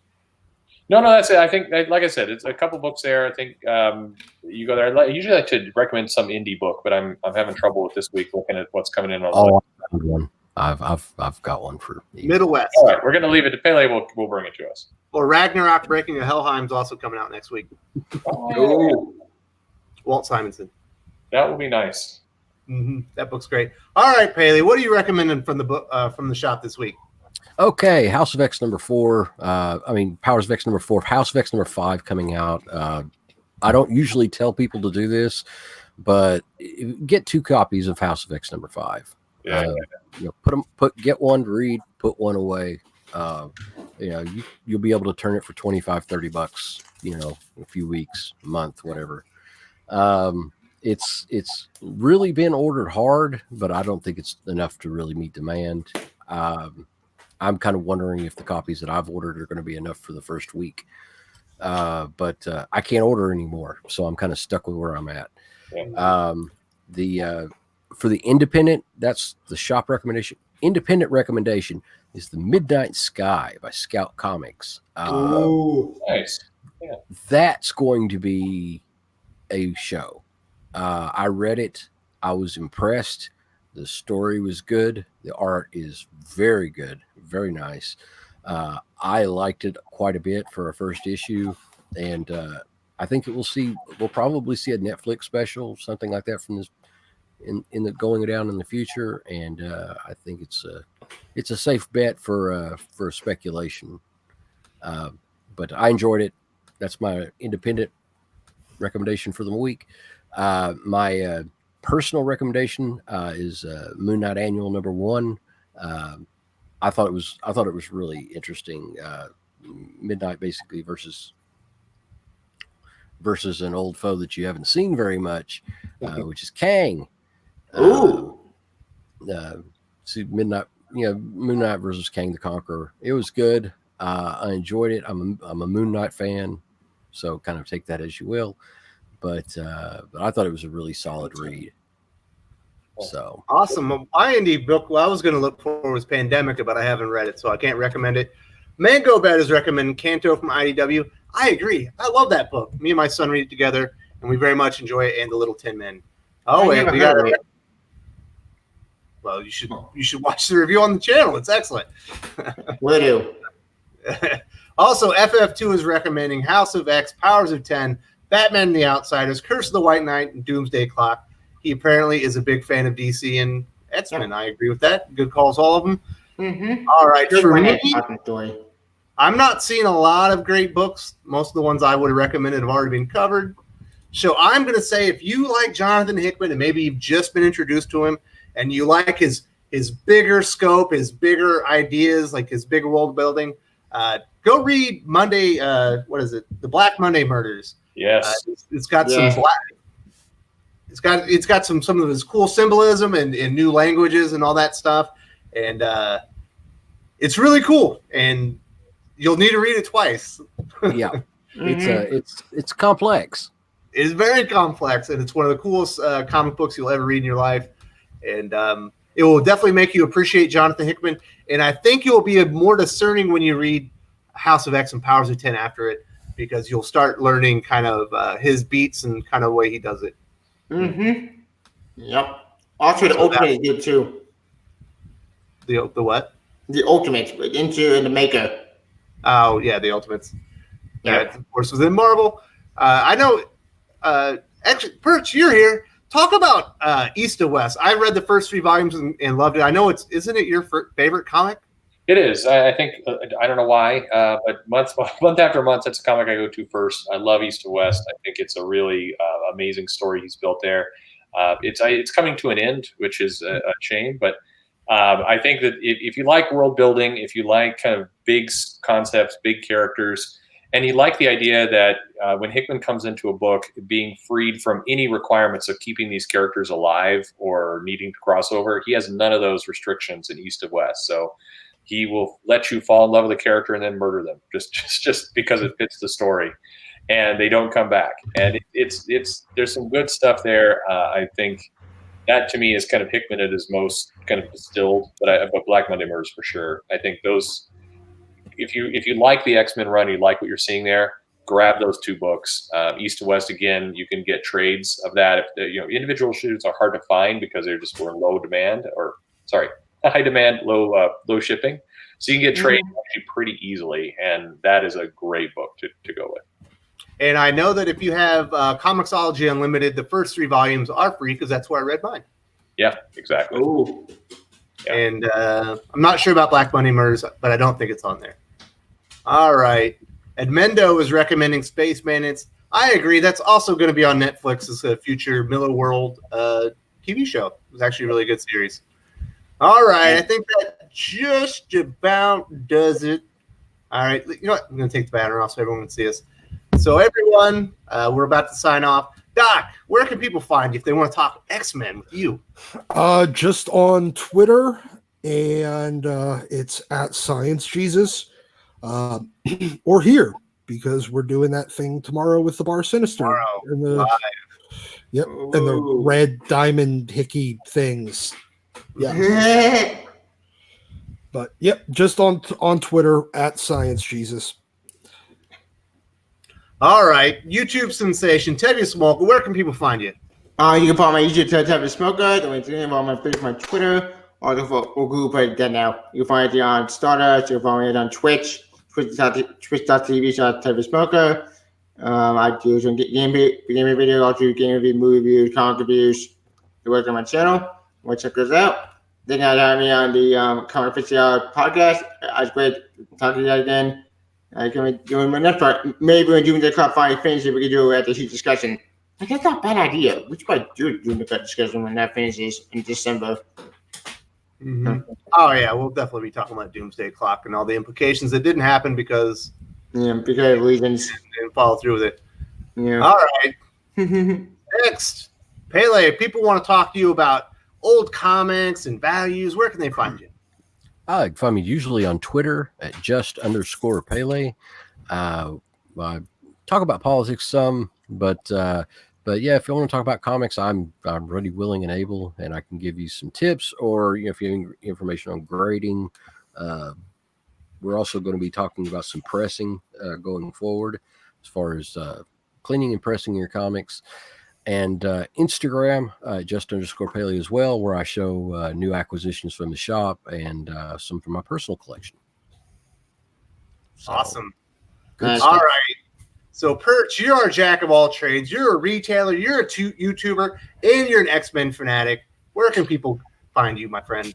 On Twitter at Comic Perch. Like to talk with people, love suggestions for shows. On YouTube, I have a channel, same Comic Perch. I'm getting more into doing shows that are based on what you want to hear, questions. So please bring the topics to me. I'm doing them. Do have something out every day. I've got shows now stacked up to December, so I can just take 2 months off and just rest. And you guys laugh because some of these topics will be horribly out of date when they finally come out. So it'll be hilarious. But happy to talk to you. Love being on this show, and thank you, Wes, for inviting. And it's it's a fun time. What can I say? Oh well, we very much appreciate it. You bring a great perspective, and well, you all do. I love you all the same. I can't choose. Wait. All right, before we go, Black Cat wanted to recommend Outsiders. I'm assuming that's Batman and the Outsiders, but it could be an indie book. Invaders, DC's, Marvel Comics 989 through 999. The lead up to Marvel Comics 1000 apparently was excellent. I never saw it. And of course, you can find me right here on Thinking Critical on Twitter at Wes_from_TC. Right now, I'm working on some new shows with my buddy Skip and Tosh. We've got Outside the Bleed, where we go outside the margins of comic books and think about the bigger implications of things. Our newest show, Geek Span, just dropped today. It's basically kind of like pardon the interruption, but comic books instead of sports. Oh, You like that idea? Go check it out. I think it went really well, but I would love the feedback. With that, Salamat Po, and I'm out. bye. Bye. Later, y'all. Ooh, I'm dancing.